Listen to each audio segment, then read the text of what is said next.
Good morning. Very good morning. Good morning. Very good morning. Good morning.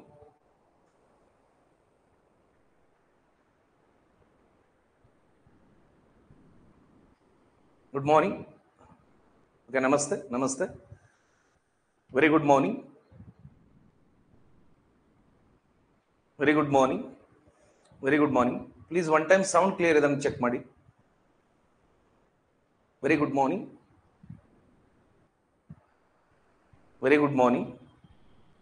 Please verify sound is clear or not. Okay. Thank you. Thank you. Very good morning. Very good morning. So today onwards we will start the topic because I said earlier itself now science and technology ನೋಡ್ಕೊಡ್ರಿ basic ಜೊತೆ ನೋಡ್ಕೊಡ್ರಿ we have to go for administration also. Administration ಓದಲೇಬೇಕು ಯಾಕಂದ್ರೆ exams ಅಲ್ಲಿ ಹೇಳಿಕೆ ರೂಪದಲ್ಲಿ questions ಬರ್ತಾವೆ ಇಲ್ಲ ಅಂತಂದ್ರೆ ಒನ್ ಲೈನ್ ಬಂದ್ರು ಅಡ್ಮಿನಿಸ್ಟ್ರೇಷನ್ ಮೇಲೆ ಬಹಳ ಕೇಳ್ತಾನೆ because you can say that in recent year government of India is achieving many things, right? Okay, in recent years government of India is achieving many things. I think yesterday I have given one question. I don't know how many people have solved. Yesterday I have given one question. Yesterday I have given one question. ಇನ್ನೊಂದು ಹಂಗ hint ಕೊಟ್ಟಿದ್ದಾರೆ. Okay, I don't know how many people are able to get that solution. ಎಷ್ಟು ಜನಕ್ಕೆ ಅದು solution ಸಿಕ್ತು ಗೊತ್ತಿಲ್ಲ ರೀ. I don't know how many people are able to link that question. Yesterday I have given one question, right? Is it any person have solved? 2016 ಭಾರತದ ಬಾಹ್ಯಾಕಾಶ ಮತ್ತು ಕ್ಷಿಪಣಿ ಯೋಜನೆಗಳು ಹೆಚ್ಚಾಗಿವೆ ಅಂತ ಹೇಳಿದ್ರಿ. And since from 2016 the India space project as well the missile project have been increased. Why? Because we'll solve that question, then we'll move. Okay, we'll solve that question. Since from 2016, why? Can anyone one line? 2016 because ಯಾವುದೇ country ಏನೇ project ಮಾಡಬೇಕಾದ್ರೂ investment is very important ರೀ. Okay, ಹೂಡಿಕೆ ಬೇಕಲ್ರಿ sir. Bharat ಎಲ್ಲ ಹಣ ತಗೊಂಡು ಇಸ್ರೋಗೆ ಹಾಕಕ್ಕಲ್ಲ because we have a huge problems. ಬಡತನ ಐತ್ರಿ, ಹಸಿವು ಐತಿ, ಆರೋಗ್ಯ ಐತಿ, ಎಜುಕೇಶನ್ ಐತಿ, ಇನ್ಫ್ರಾಸ್ಟ್ರಕ್ಚರ್ ಐತಿ and unemployment is there. So that's why government of India has to focus on all the areas, right? That's why government of India is not able to put that is huge money on a space. Bharat Astian rokka hakakaitilla. That's why government of India is also allowing the private people to participate in a space projects. Adana approach ಮಾಡಬೇಕಲ್ಲ, they have to approach, right? ಹಾಗಾದ್ರೆ anyone got answer? 2016 Bharat ಏಕೆ ಅತಿ ಹೆಚ್ಚು ಬಾಹ್ಯಾಕಾಶ ಮತ್ತು ಕ್ಷಿಪಣಿ ಯೋಜನೆಗಳನ್ನು ಮುಂದಾಗುತ್ತಿದೆ ರೀ. Is it anyone got answer? ಯಾರಿಗಾರ answer ಬಂತಿರ್ or are you able to get the answer?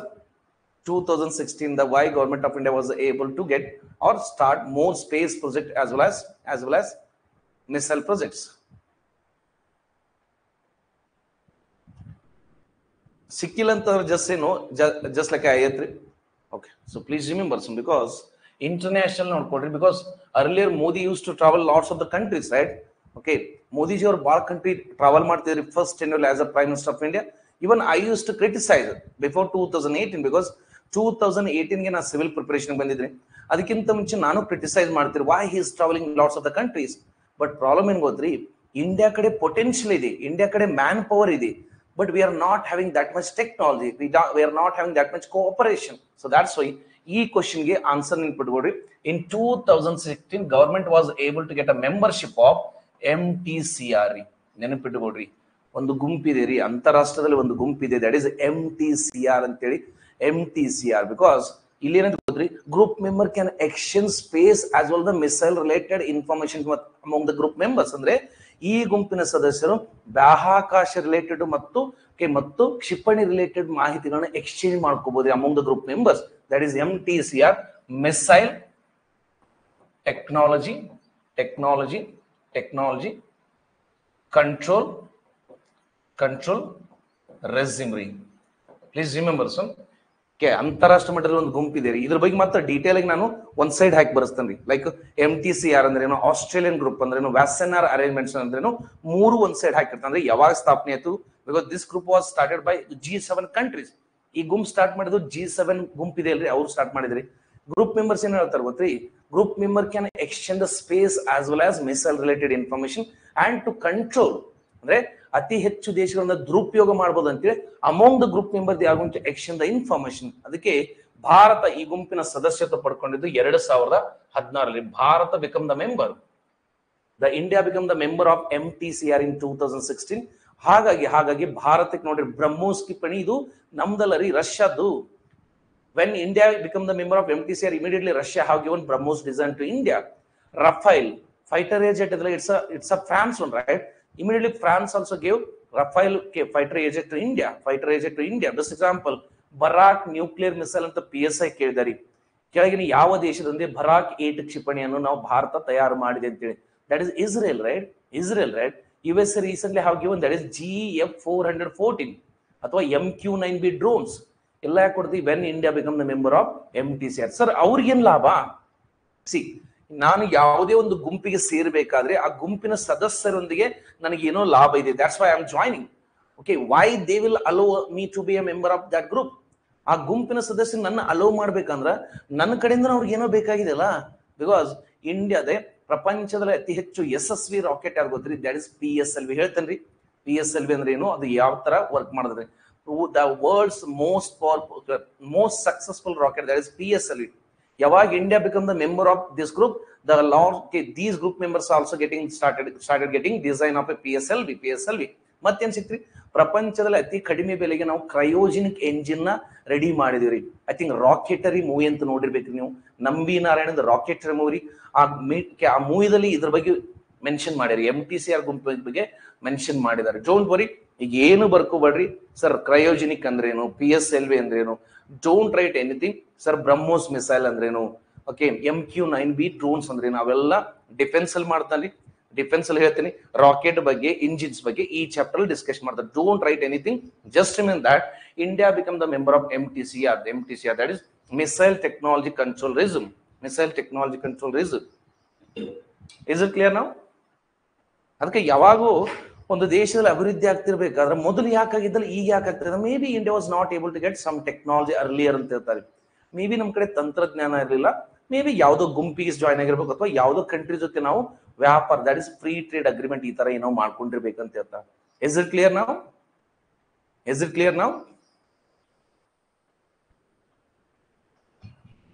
ಇವೆಲ್ಲ MTCR ಇವನ್ನೆಲ್ಲ ಒಂದ್ ಸೈಡ್ ಹಾಕಿ ಕೊಡ್ತಾನೆ. Just I have given a hint. Okay, ಅಂದ್ರೆ ಈ ತರ ಲಿಂಕ್ಡ್ ಇರ್ತವ್ರಿ. ಯಾಕಂದ್ರೆ ಏನೋ ಒಂದು ಕರೆಂಟ್ ಅಫೇರ್ಸ್ ಆಗ್ತದ್ರಿಂದ ಹಿಂದೆ ಎಲ್ಲೋ ಅದ್ರ ಬಗ್ಗೆ ಏನೋ ಒಂದು ಕಮಿಟ್ಮೆಂಟ್ ಅಥವಾ ಏನೋ ಅಗ್ರಿಮೆಂಟ್ ಆಗಿರ್ತದೆ. Please remember, whenever you guys are going to have any current affairs, just remember that background of that current affairs is very important for your examination. ಅಂದ್ರೆ ಒಂದು ಪ್ರಚಲಿತ ಘಟನೆ ಆಗ್ಬೇಕಾದ್ರೆ ಅದರ ಹಿಂದೆ ಏನೋ ಒಂದು ಒಪ್ಪಂದಗಳಾಗಿರ್ತೋ ಅಥವಾ ಯಾವ್ದಾರ ಗುಂಪಿನ ಸದಸ್ಯತ್ವ ಪಡ್ಕೊಂಡಿರ್ತೀರಿ. ಸೊ ಇದನ್ನ ನೀವು ಟ್ರ್ಯಾಕ್ ಮಾಡ್ಬೇಕ್ರಿ. ಯಾಕಂದ್ರೆ ಎಕ್ಸಾಮ್ಸ್ ಊಟ ಹಿಂಗ್ ಮಾಡಿಸ್ತಾಲ್ರಿ. ಎಕ್ಸಾಮ್ಸ್ ಅಲ್ಲಿ ಊಟ ಹೀಗೆ ಮಾಡಿಸ್ತಾರ, ಈ ತರ ರಿವರ್ಸ್ ಬರತ್ತನ. ಬಟ್ ಹೆಂಗಿದ್ರು ಊಟ ಬಾಯಲ್ಲೇ ಹೋಗ್ಬೇಕಲ್ರಿ. But we have to ready for the direct food as well as reverse food ಗಾದ್ರೂ ನಾವು ರೆಡಿ ಇರ್ಬೇಕಂತ ಹೇಳ್ತಾರೆ. ಸೊ ಪ್ಲೀಸ್ ರಿಮೆಂಬರ್ ಸೊ ಇವನ್ನೆಲ್ಲ ಬರ್ಕೋಬೇಡ್ರಿ. ಯಾಕಂದ್ರೆ ಒಂದ್ ಕಡೆ ಹಾಕಿ ಲಾಸ್ಟಿಗೆ ಸ್ಟ್ರಕ್ಚರ್ ಹಾಕಿ ಕೊಡ್ತೇನೆ. ಓಕೆ, ಸೊ ನಾವು we are discussing about space technology. Please remember today session, ಇವತ್ತಿನ ಸೆಷನ್ ಹೆಂಗಾಗಿತ್ತು ಅಂತ ಹೇಳ್ತಾನೆ. ಫಸ್ಟ್ ಹೇಳ್ತೇನೆ, ನಾ ಯಾವುದೇ ಟಾಪಿಕ್ ಮಾಡ್ಬೇಕಾದ್ರೆ ಸಿನಾಪ್ಸಿಸ್ ಕೊಡ್ತೇನೆ ಅಂತ ಹೇಳ್ತಾನೆ. ಸಿನಾಪ್ಸಿಸ್ ಅಂದ್ರೆ ಟುಡೇ ಟಾಪಿಕ್ ಅಲ್ಲಿ ಸಿನಾಪ್ಸಿಸ್ ಏನ್ ಗೊತ್ತ್ರಿ? First will go by organisation structure, like little bit polity ಬರ್ತೈತಿ, ಲಿಟಲ್ ಬಿಟ್ ಎಕನಾಮಿಕ್ಸ್ ಬರ್ತೈತಿ. ಅಂದ್ರೆ ಸ್ವಲ್ಪ ನಾವು ಕಾನ್ಸ್ಟಿಟ್ಯೂಷನ್ ಬಗ್ಗೆ ಡಿಸ್ಕಷನ್ ಮಾಡ್ಬೇಕು, ಸಂವಿಧಾನ. ನೆಕ್ಸ್ಟ್ ಸ್ವಲ್ಪ ಆರ್ಥಿಕತೆ ಬಗ್ಗೆ ಡಿಸ್ಕಷನ್ ಮಾಡ್ಬೇಕು. ನೆಕ್ಸ್ಟ್ ಸಮ್ ಗ್ರೂಪ್ಸ್ ಅಂದ್ರೆ ಇತ್ತೀಚೆಗೆ ಭಾರತ ಇಷ್ಟೆಲ್ಲ ಇನ್ವೆಸ್ಟ್ಮೆಂಟ್ ಬರ್ತಾ ಇದೆ ಅಂದಾಗ ಭಾರತ ಸರ್ಕಾರ ಏನಾದ್ರೂ ಒಂದು ಸ್ಥಾಪನೆ ಮಾಡಿರ್ಬೇಕಲ್ಲ. Best example, once upon a time coaching centre ಹೆಂಗ್ ಕೊಡ್ತಿದ್ರಿ? ಪೇಪರ್ ಆಡ್ಸ್ ಕೊಡ್ತಿದ್ರು, ಪ್ಯಾಂಪ್ಲೆಟ್ ಹಂಚ್ತಿದ್ರಿ. ಇವಾಗೆಲ್ಲ ಏನ್ ಗೊತ್ತಿರಿ? We have a social media, we have a internet ಮುಖಾಂತರ ನಾವೇನ್ ಮಾಡ್ತೀವಿ? ಇನ್ಫಾರ್ಮೇಶನ್ ಕೊಡ್ತಾ ಇದ್ವಿ. ಇಂಟ್ರೆಸ್ಟೆಡ್ ಸ್ಟೂಡೆಂಟ್ಸ್ ಅವ್ರು ಏನ್ ಮಾಡ್ತಾರೆ? ಕಾಲ್ ಮಾಡಿ ನಮ್ಗೆ ಏನ್ ಹೇಳ್ತಾರೆ? Yes I want to join this course ಅಂತ ಹೇಳ್ತಾರೆ. ಅರ್ಲಿಯರ್ ನಾವು ಮ್ಯಾನ್ಯುವಲ್ ಹೋಗಿದ್ರಿ, ಲೈಕ್ ಎಕ್ಸಿಬಿಷನ್ಸ್ ಅಂತ ಇರ್ತಿದ್ರಿ. ಎಕ್ಸಿಬಿಷನ್ಸ್ ಅಲ್ಲಿ ಏನಾಗುತ್ತೆ? ಓಕೆ, ಅಲ್ಲಿ ಇನ್ವೆಸ್ಟರ್ಸ್ ಮತ್ತು ಇನ್ನೋವೇಷನ್ಸ್ ನ ಒಂದ್ ಕಡೆ ಮಾಡಿರ್ತಾರೆ. Okay, exhibition. Okay, best example that is ಕೃಷಿ ಮೇಳ ಅಂತ ಮಾಡ್ತಾರೆ. ಕೃಷಿ ಮೇಳದಲ್ಲಿ ಏನ್ ಮಾಡ್ತಾರ? ಸಂಶೋಧನೆ ಮಾಡಿದವರು ಮತ್ತು ಹೂಡಿಕೆದಾರನು ಒಂದ್ ಕಡೆ ಇಡ್ತಾರ. ಈಗೇನು, ನಾ ಹೂಡಿಕೆದಾರದ್ರಿ, I want to invest my money, but I want have proper project.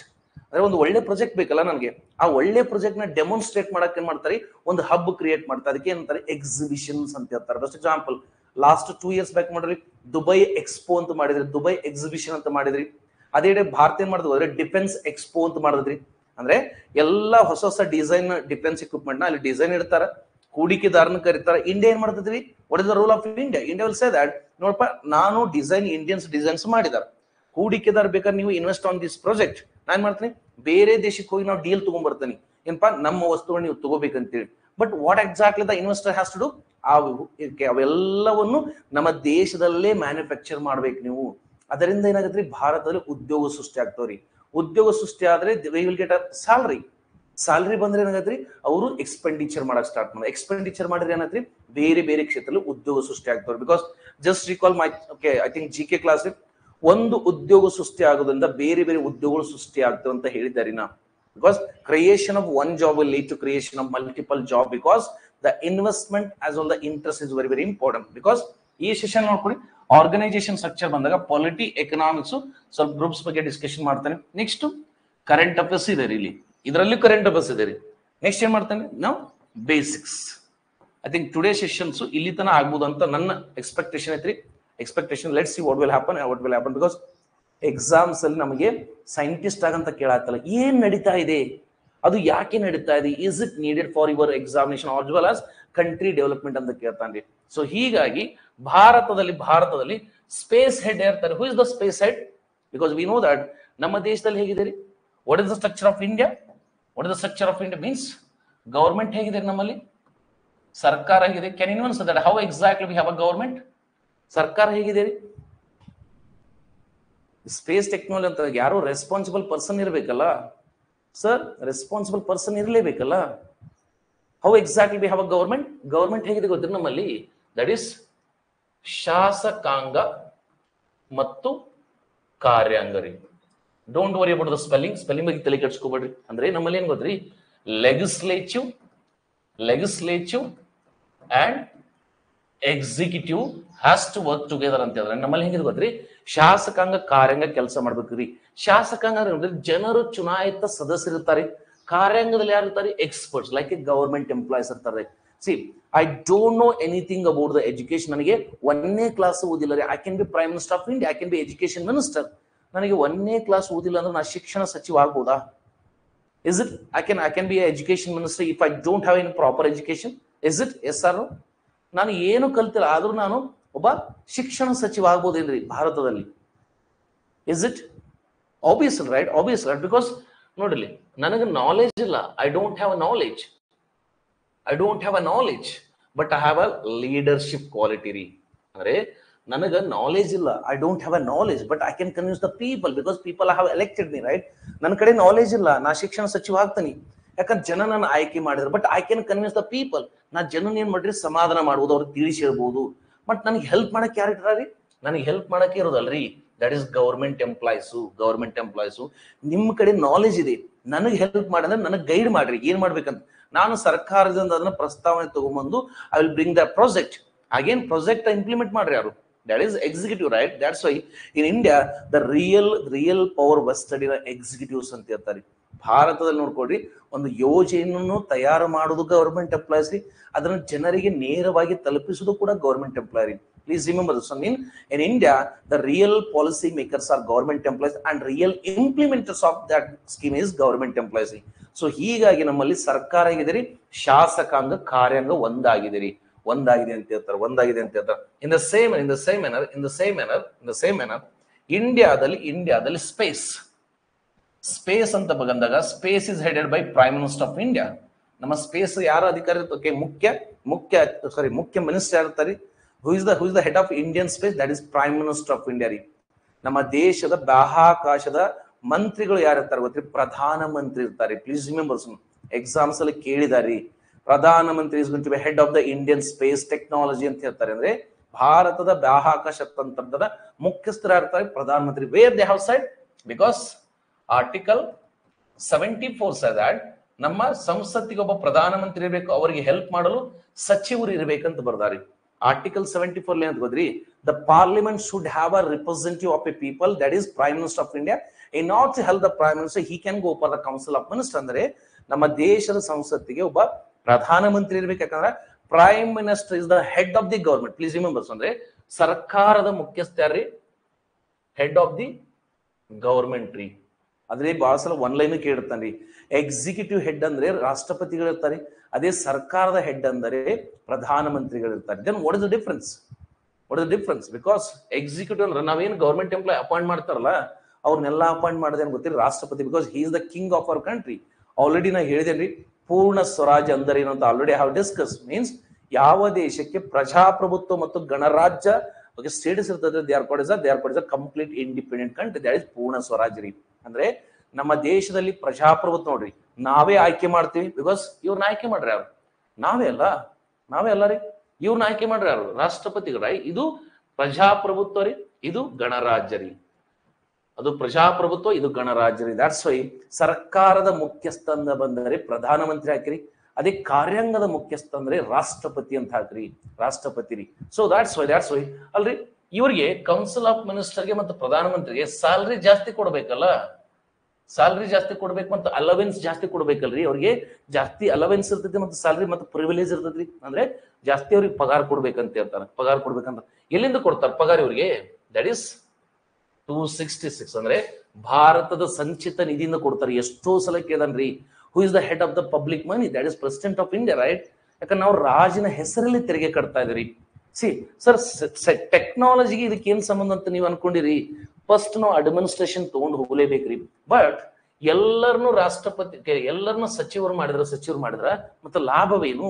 So ಹೀಗಾಗಿ ಈಗ ಏನ್ ಮಾಡ್ತಾರೆ ಗೊತ್ತಿ, 75ನೇ ಒಳಗೆ ಏನ್ ಹೇಳ್ತಾರೆ ಗೊತ್ತಿರಿ? ದಟ್ ಇಸ್ ಪ್ರಧಾನಮಂತ್ರಿಯ ಶಿಫಾರಸ್ಸಿನ ಮೇರೆಗೆ ರಾಷ್ಟ್ರಪತಿಗಳು ಕೌನ್ಸಿಲ್ ಆಫ್ ಮಿನಿಸ್ಟರ್ ನೇಮಕ ಮಾಡ್ಬೇಕ್ರಿ. The president has to appoint. Sir, president ಯಾಕೆ ಅಪಾಯಿಂಟ್ ಮಾಡ್ಬೇಕು? ಅವರು ಜನರ ಹಣಕ್ಕೆ ಹೊಣೆಗಾರ ನಮ್ಮ ದೇಶದ ರಾಷ್ಟ್ರಪತಿ ಇರ್ತಾರೆ. ಅಂದ್ರೆ ಭಾರತ ಸಂಚಿತ ನಿಧಿಯ ಮುಖ್ಯಸ್ಥ ರಾಷ್ಟ್ರಪತಿ ಇರ್ತಾರೆ. ಯಾಕಂದ್ರೆ ಪ್ರಧಾನಮಂತ್ರಿ ಹೇಳ್ತಾರೆ, ನಾ ಚಂದ್ರಯಾನ 4 ಪ್ರಾಜೆಕ್ಟ್ ಮಾಡಕ 1000 ಕೋಟಿ ಬೇಕಪ್ಪ, ತಗೊಂಬರ್ರಿ ಅಂತ ಹೇಳ್ತಾರೆ. ಬಟ್ ಅದನ್ನ ಸ್ಯಾಂಕ್ಷನ್ ಮಾಡ್ಬೇಕಂದ್ರೆ ಯಾರು ಕೇಳ್ಬೇಕು? ನಾವು ರಾಷ್ಟ್ರಪತಿ ಕೇಳ್ಬೇಕಲ್ರಿ. The government of India, that is Prime Minister of India, sir, that we have to go for Chandrayana 4. For that, we are going to invest 1,000 crore. 1,000 crore illinda ತಗೊಂಬರ್ತಾರೆ from the public money, right? That is consolidated fund of India. That's what president permission ಬೇಕಾಗ್ತದೆ ಅಲ್ರಿ. ಎಲ್ಲರನ್ನೂ ಸಚಿವರು ಮಾಡಿದ್ರ ನಾಳೆ ಪಗಾರ ಎಲ್ಲಿಂದ ಕೊಡ್ತೀರಿ ಅವ್ರಿಗೆ? ಬಿಕಾಸ್ ಜಾಸ್ತಿ ಅಲವೆನ್ಸ್ ಕೊಡ್ಬೇಕಲ್ಲ. ಸೊ ಹೀಗಾಗಿ ಏನ್ ಮಾಡ್ತಾರೆ ಗೊತ್ತ್ರಿ? ಅದಕ್ಕೆ ಒಂದು ಕಾಯ್ದೆ ತರ್ತಾರೆ. 91st ಕಾನ್ಸ್ಟಿಟ್ಯೂಷನಲ್ ಅಮೆಂಡ್ಮೆಂಟ್ ಆಕ್ಟ್ 2003 ಅಲ್ಲಿ ಏನ್ ಮಾಡ್ತಾರೆ ಗೊತ್ತ್ರಿ? ಲಿಮಿಟ್ ಮಾಡ್ತಾರೆ. ಲಿಮಿಟ್ ಅಂದ್ರೆ ಸದನದ ಒಟ್ಟು ಗಾತ್ರದ 15% ಮೀರಬಾರದು ಅಂತ ಹೇಳ್ತಾರೆ. ಅಂದ್ರೆ ಸಚಿವರ ಸಂಖ್ಯೆ ಸದನದ ಒಟ್ಟು ಪ್ರಸ್ತುತ ಗಾತ್ರದ 15% ಮೀರಬಾರದು ಅಂತ ಹೇಳ್ತಾರೆ. The Council of Ministers should not exceed 15% of the total present strength of the House. Please remember, ಹೇಳಿಕೆ ರೂಪದಲ್ಲಿ ಈ ತರ ಟ್ವಿಸ್ಟ್ ಮಾಡ್ತಾನೆ. ಒಟ್ಟು ಸಂವಿಧಾನದಲ್ಲಿ ಹೇಳಿರುವ ಒಟ್ಟು ಗಾತ್ರದ, ಲೋಕಸಭೆ ಗಾತ್ರದ 15% ಅಂತ ಇದ್ದರೆ ಅದು ಸ್ಟೇಟ್ಮೆಂಟ್ ರಾಂಗ್ ರೀ. ಏನ್ ಹೇಳ್ತಾನೆ ಗೊತ್ತ್ರಿ? The present strength of the ಲೋಕಸಭೆ ಅಂತ ಹೇಳ್ತಾರೆ. ಬಿಕಾಸ್ ಪ್ರೆಸೆಂಟ್ ನೋಡ್ರಿ, ನಮ್ಮ ಸಂವಿಧಾನದಲ್ಲಿ ಎಷ್ಟು ಕೊಟ್ಟಾರ ಪರ್ಮಿಷನ್? ಈಗ ಸದ್ಯ 552 ಇದೆ. ಬಟ್ ಪ್ರೆಸೆಂಟ್ ಸ್ಟ್ರೆಂತ್ ಇರ್ತದೆ. Present strength that is 543, right? Out of 552 present strength ಐತ್ರಿ 543 ಐತ್ರಿ. ಯಾಕಂದ್ರೆ 545 ಇತ್ತು, ಆಂಗ್ಲೋ ಇಂಡಿಯನ್ಸ್ ತೆಗೆದು ಹಾಕಿರಿ. 104ನೇ ಸಂವಿಧಾನ ತಿದ್ದುಪಡಿ ಮುಖಾಂತರ the government of India have removed Anglo Indian provinces. ಇದ್ರದ್ದು 15% ಮೀರಬಾರ್ದು ಅಂತ ಹೇಳ್ತಾರೆ. ಹಂಗಾದ್ರೆ ಎಷ್ಟಾಗತ್ರಿ? 81 ಸಚಿವಾಲಯಗಳನ್ನು ಹೊಂದಬಹುದು. Means government of India can have 81 minister. Sir, 93rd amendment 2003 ಅಲ್ಲ, 2000 ಇಲ್ರಿ, 2002 2003 ಬಹಳ ಅಮೆಂಡ್ಮೆಂಟ್ ಬಂದವ್ರಿ. ಒನ್ ಟೈಮ್ ವೆರಿಫೈ ಮಾಡಿಬಿಡ್ರಿ ಸವಿತಾ ಅವ್ರಿ. 2003 ಒಳಗ 2003 ಒಳಗೆ ಬಹಳ ಅಮೆಂಡ್ಮೆಂಟ್ ಬಂದವ್ರಿ.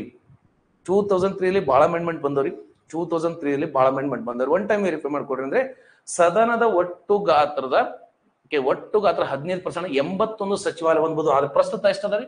78 ಇದೀವ್ರಿ. ಅಂದ್ರೆ ಒಟ್ಟು ಕೌನ್ಸಿಲ್ ಆಫ್ ಮಿನಿಸ್ಟರ್ ಎಷ್ಟದ ಈಗ? 78 ಅಂತ ಹೇಳ್ತಾರೆ. ಅಂದ್ರೆ ಸಚಿವಾಲಯಗಳು ಒಟ್ಟು 78 ಇದಾವ್ರಿ. 78ರಲ್ಲಿ ಎಲ್ಲವನ್ನೂ ಎಲ್ಲರಿಗೆ ಬಿಟ್ಕೊಟ್ರೆ ಮತ್ತೆ ಪ್ರಧಾನಮಂತ್ರಿಗೆ ಮರ್ಯಾದೆ ಯಾರು ಕೊಡ್ತಾರ? ಸೊ ಹೀಗಾಗಿ ಔಟ್ ಆಫ್ 73 ಪ್ರಧಾನಮಂತ್ರಿ is going to be head of 3 department ರೀ. ಅಂದ್ರೆ 3 ಮಿನಿಸ್ಟರಿ. 78ರಲ್ಲಿ ಪ್ರಧಾನಮಂತ್ರಿ ಅವ್ರು ಏನ್ ಮಾಡ್ತಾರೆ ಗೊತ್ತ್ರಿ, 3 ಇಲಾಖೆಗಳನ್ನ ತಮ್ಮ ಕಡೆ ಇಟ್ಕೊಂಡು. ಬೆಸ್ಟ್ ಎಕ್ಸಾಂಪಲ್ ನೋಡಿ, 1985 ತನನು ಎಲ್ಲ ಜಾಸ್ತಿ ಪೋಸ್ಟ್ ಯಾರು ಇಟ್ಕೊಂಡ್ರಿ, ಪ್ರೈಮ್ ಮಿನಿಸ್ಟರ್ ಇಟ್ಕೊಂಡಿರ್ತಾರೆ.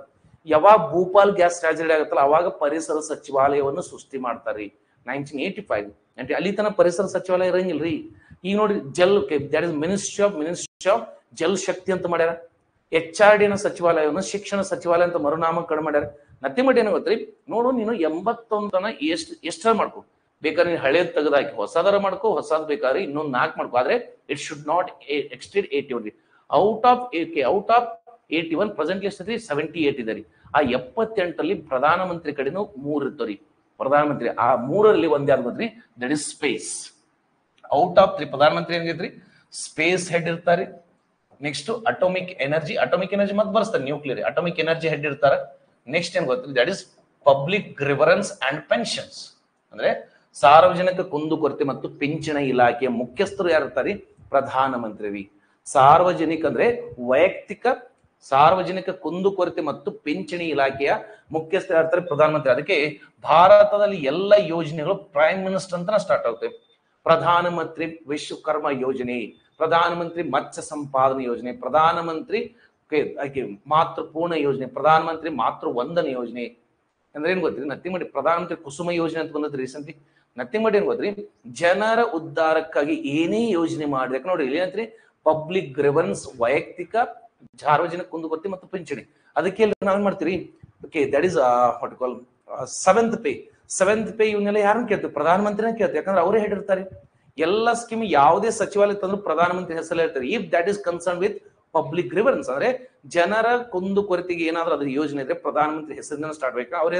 ಅದಕ್ಕೆ ಭಾರತದಲ್ಲಿರುವ ಎಲ್ಲ ಅಣುಸ್ಥಾವರಗಳು ಪ್ರಧಾನಮಂತ್ರಿ ಅಡಿಯಲ್ಲಿ ಕೆಲಸ ಮಾಡ್ತಾರೆ. ಭಾರತದ ಎಲ್ಲ ಬಾಹ್ಯಾಕಾಶ ಯೋಜನೆಗಳು ಪ್ರಧಾನಮಂತ್ರಿ ಅನುಮತಿಯಿಂದನ ಸ್ಟಾರ್ಟ್ ಆಗಿರ್ತದೆ.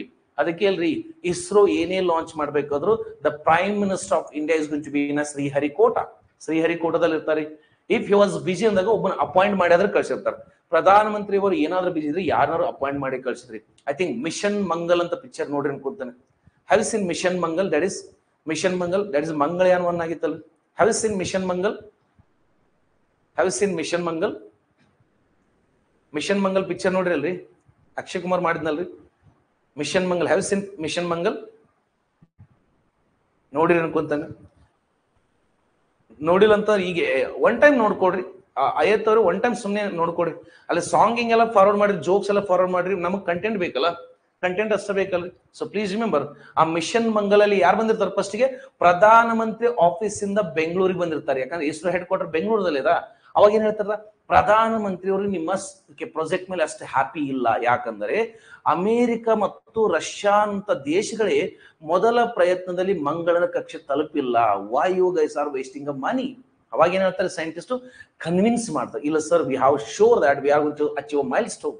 ಅವಾಗ ಯಾಕಂದ್ರೆ ಪ್ರಧಾನಮಂತ್ರಿಯಿಂದ ಬಂದಿರ್ತಾರೆ. ಅದೇ ಮೊನ್ನೆ ಚಂದ್ರಯಾನ 3 ಲ್ಯಾಂಡ್ ಆಗಿದ್ ಲೊಕೇಶನ್ ಶಿವಶಕ್ತಿ ಅಂತ ಯಾರು ಕೊಟ್ಟರು, ಪ್ರಧಾನಮಂತ್ರಿ ಅವ್ರು ಹೆಸರು ಕೊಟ್ರಿ.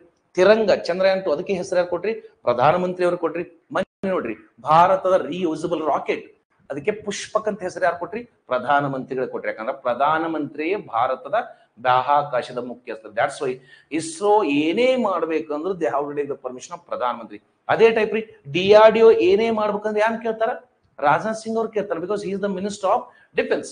ಅದೇ ಹಣಕಾಸು ಸಚಿವಾಲಯಕ್ಕೆ RBI ಇವ್ರು ಏನೇ ಮಾಡ್ಬೇಕಂದ್ರೆ ಯಾರು ಕೇಳ್ತಾರೆ, ನಿರ್ಮಲಾ ಸೀತಾರಾಮನ್ ಕೇಳ್ತಾರೆ.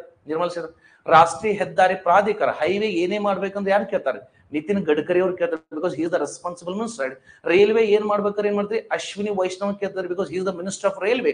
ಅಂದ್ರೆ ನಮ್ಮಲ್ಲಿ ಕಾರ್ಯಾಂಗ ಜೊತೆಗೆ ನಮ್ಮ ಶಾಸಕಾಂಗನೇ ಇರ್ತದ್ರಿ. ಅದಕ್ಕೆ ಭಾರತದ ಎಲ್ಲ ಬಾಹ್ಯಾಕಾಶ ಯೋಜನೆಗಳು ಪ್ರಧಾನಮಂತ್ರಿಯ ಅನುಮತಿಯಿಂದನೇ ಮಾಡಿರ್ತಾರೆ. ಅದಕ್ಕೆ ಏನ್ ಮಾಡ್ತಾರೆ ಗೊತ್ತ್ರಿ, ಐ ಥಿಂಕ್ ಚಂದ್ರಯಾನ 2 ನೋಡ್ಕೊಡ್ರಿ. ಸ್ವಲ್ಪ ಹಾಫ್ ಸಕ್ಸಸ್ ಹಾಫ್ ಫೇಲ್ ಆದಾಗ ಕೆ ಶಿವನ್ ಅವರು ಅಳ್ತಾ ಇದ್ರು. ಆ ಟೈಮಲ್ಲಿ ಮೋದಿಜಿ ಅವ್ರು ಹೋಗಿ ಸಮಾಧಾನ ಮಾಡಿದ್ರಲ್ಲ, ಮತ್ತೆ ಮೋದಿಜಿನ ಸಮಾಧಾನ ಮಾಡ್ಬೇಕಲ್ಲ. Because he is the head of the department ಅಲ್ರಿ. ಪ್ರಧಾನಮಂತ್ರಿ ಅವರೇ ಈ ಬಾಹ್ಯಾಕಾಶದ ಹೆಡ್ ಅಂದ, ಮತ್ತೆ ಅವರ ಸಮಾಧಾನ ಮಾಡ್ಬೇಕಲ್ರಿ. ಮತ್ತೆ ರಾಹುಲ್ ಗಾಂಧಿ ಅವ್ರಿಗೆ ಸಮಾಧಾನ ಮಾಡಕ್ ಬರ್ತೈತಿ ಏನು, ಇಲ್ಲಲ್ಲ. ಈಗ ನೋಡ್ರಿ ಮೊನ್ನೆ ಚಂದ್ರಯಾನ 3 ಸಕ್ಸಸ್ ಆಗ್ಲಿ, he was in a BRICS meeting. ಸೌತ್ ಆಫ್ರಿಕಾದಲ್ಲಿ ಬ್ರಿಕ್ಸ್ ಮೀಟಿಂಗ್ ಇದ್ರಿ. ಮತ್ತೆ ಅಲ್ಲಿಂದ ಪ್ರಧಾನಮಂತ್ರಿ ವಿಶ್ ಮಾಡ್ಲೇಬೇಕಲ್ಲ. Because he is the response, ಅವ್ರ ಪರ್ಮಿಷನ್ ತಗೊಂಡ ಮಾಡಿರ್ತಾರಲ್ಲ project. Is it clear no? ಅದಕ್ಕೆ ಹೇಳ್ತಾನೆ ನಾ ಯಾವಾಗಲೂ ಟೆಕ್ನಾಲಜಿ ಹೇಳ್ತಿರ್ಬೇಕಾದ್ರೆ ಆರ್ಗನೈಸೇಷನ್ ಸ್ಟ್ರಕ್ಚರ್ ನ ಬಹಳ ಕನ್ಸಿಡರ್ ಮಾಡ್ತಾನೆ. ಯಾಕಂದ್ರೆ ಎಕ್ಸಾಮ್ಸ್ ಅಲ್ಲಿ ಹೇಳಿಕೆ ರೂಪದಲ್ಲಿ ಬಂದಿರ್ತವೆ ಅಥವಾ ಒನ್ ಲೈನ್ ಬಂದಿರ್ತವೆ. ಇಸ್ ಇಟ್ ಕ್ಲಿಯರ್ ನಾವು?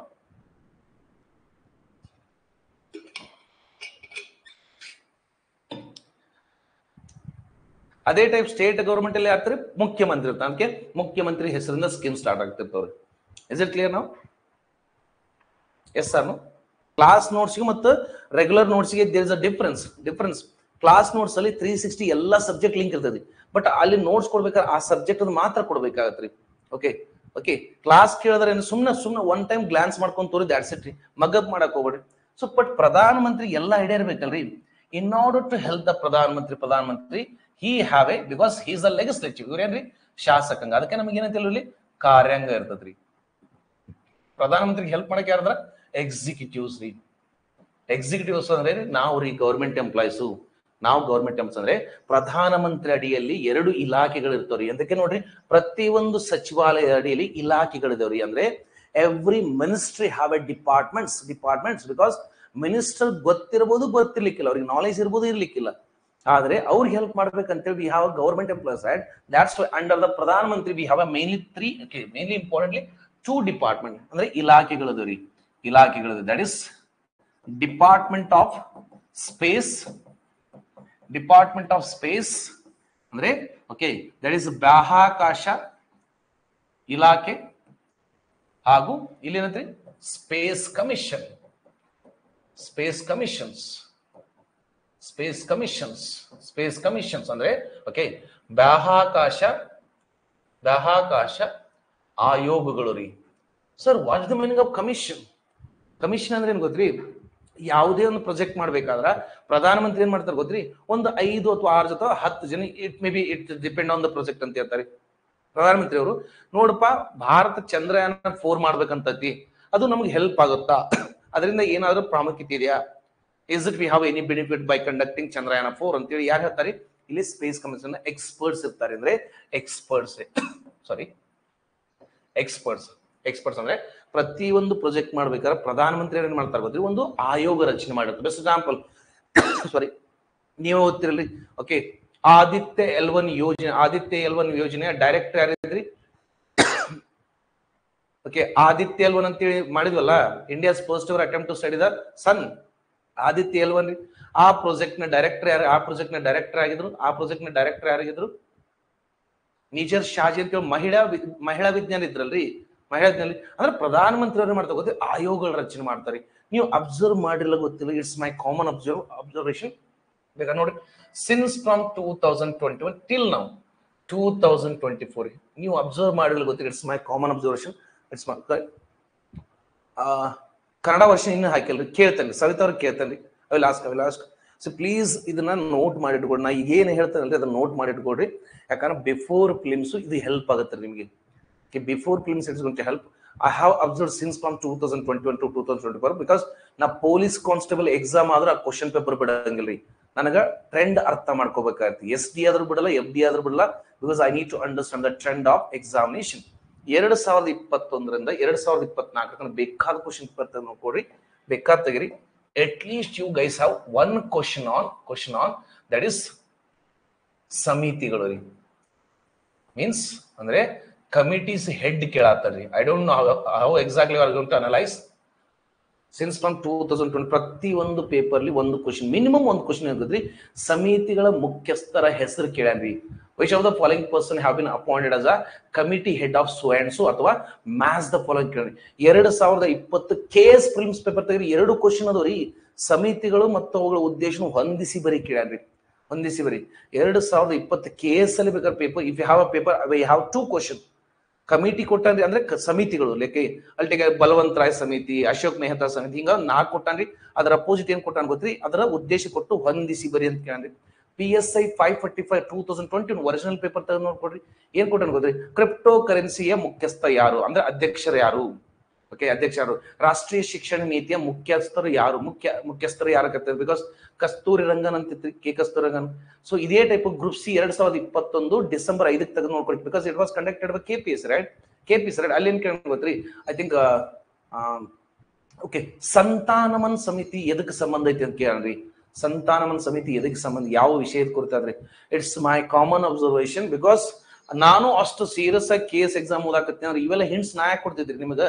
You guys are competition for me, right? ನೀವೇ ನನ್ನ ಕಾಂಪಿಟೇಷನ್ ಅಲ್ರಿ, ಅದಕ್ಕೆ ನಾ ಇವನ್ನೆಲ್ಲ ಯಾಕೆ ಹೇಳ್ಕೊಡಿದ್ದೆ? ಇವೆಲ್ಲ ಗೊತ್ತಿರಿ ಜಸ್ಟ್ ಒಂದು 10 to 15 days before your prelims ನೋಡ್ಕೊಳವ್ರಿ. ಪ್ಲೀಸ್ ಈಗ ಟೈಮ್ ಇತ್ತಂದ್ರೆ ಇವಾಗ್ಲೇ ಮಾಡ್ಕೊಡ್ರಿ. ಸರ್ ಇಲ್ಲ ಟೈಮ್ ಇಲ್ಲ ಅಂತಂದ್ರ ಲಾಸ್ಟಿಗೆ ಎಕ್ಸಾಮ್ 15 ದಿನ ಮುಂಚೆನೆ ಏನ್ರ ಇವ್ನ ಸರ್ಚ್ ಮಾಡ್ಕೊರಿ. ಅಂದ್ರೆ ಪ್ರಮುಖ ಸಮಿತಿಗಳಂದ್ರೆ 1950 ಇಂದ 2024 ಇಷ್ಟು ಓದೋ ಅವಶ್ಯಕತೆ ಇಲ್ಲ. ಸುದ್ದಿಯಲ್ಲಿ ಏನಪ್ಪ ನೋಡ್ರಿ, ಸ್ವಲ್ಪ ಕರಪ್ಷನ್ ಬಗ್ಗೆ ಐತ್ರಿ, ಅದ್ರ ನೋಡ್ಕೊಡ್ರಿ. ಪಂಚಾಯತ್ ರಾಜ್ ಸಿಸ್ಟಮ್ ಐತಿ, ಅದ್ರ ಕಮಿಟಿಗಳು ನೋಡ್ರಿ, ಅವರ ಸಲಹೆಗಳು ರೀ. ನೆಕ್ಸ್ಟ್ ರಾಜ್ಯ ವಿಂಗಡಣೆ 3 ಸಮಿತಿ ಅದಲ್ಲ, ರಾಜ್ಯ ವಿಂಗಡಣೆ ನೋಡ್ರಿ, ಯಾರು ಹೆಡ್ ಆಗಿದ್ರು ಅಂತ ನೋಡ್ಕಿಂತ ಕೇಳ್ತಾನೆ. ಅಂಡ್ ರೀಸೆಂಟ್ಲಿ ಏನಾದ್ರು ಕಮಿಟಿ ಮಾಡಿದ್ದಾರೆ, ಲೈಕ್ ನೋಡ್ಕೊಡ್ರಿ, ಕ್ರಿಪ್ಟೋ ಕರೆನ್ಸಿ ಹೆಡ್ ಮಾಡ್ಯಾರಿ. Okay, that is blockchain technology ಸಮಿತಿ ಮಾಡಿದ್ದಾರೆ, ಬ್ಲಾಕ್ ಚೈನ್ ಟೆಕ್ನಾಲಜಿ ಸಮಿತಿ ಮಾಡಿದ್ದಾರೆ. ಅದೇ ಟೈಪ್ ಆಲ್ರೆಡಿ ಚಂದ್ರಯಾನ 4 ಮತ್ತು ಮಂಗಳಯಾನ 2 ಈ ಯೋಜನೆಗಳು ಕೂಡ ಸಮಿತಿ ರಚನೆ ಮಾಡಿದ್ದಾರೆ ಪ್ರಧಾನಮಂತ್ರಿಗಳು. ಸೊ ದ್ಯಾಟ್ಸ್ 2020 ಕಂಟಿನ್ಯೂ ಕೇಳತ್ತಾನೆ ಮಿನಿಮಮ್ ಒಂದು ಕ್ವಶನ್, ಸಮಿತಿ ಯಾವುದು, ಅದರ ಉದ್ದೇಶ, ದ್ಯಾಟ್ಸ್ ಇಟ್. ನೋಡ್ಕೊ, ಬೆಸ್ಟ್ ಎಕ್ಸಾಂಪಲ್ ಎಷ್ಟು ಸಲ ಕೇಳನಲ್ರಿ, ದಟ್ ಇಸ್ ಹಣಕಾಸು ಆಯೋಗ, article 280.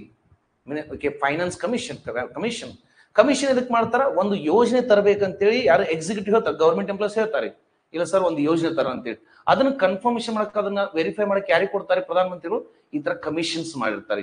Please just before 15 days sir, ಇವೆಲ್ಲ ಎಲ್ಲಿ ಸಿಗ್ತವು? ಹುಡುಕಿದ್ರೆ ಎಲ್ಲವೂ ಸಿಗ್ತವೆ. ಡೂಂಡೆಡ್ತು ಭಗವಾನಿ ಮಿಲ್ ಜಾಂಗ್ ಅಂತ ಹೇಳ್ತಾರೆ ಸರ್, ಇವೆಲ್ಲ ಯಾರು ಮಾಡಿ ಕೊಡಂಗಿಲ್ಲ ರೀ, ಯಾರು ಮಾಡಿ ಕೊಡಂಗಿಲ್ಲ.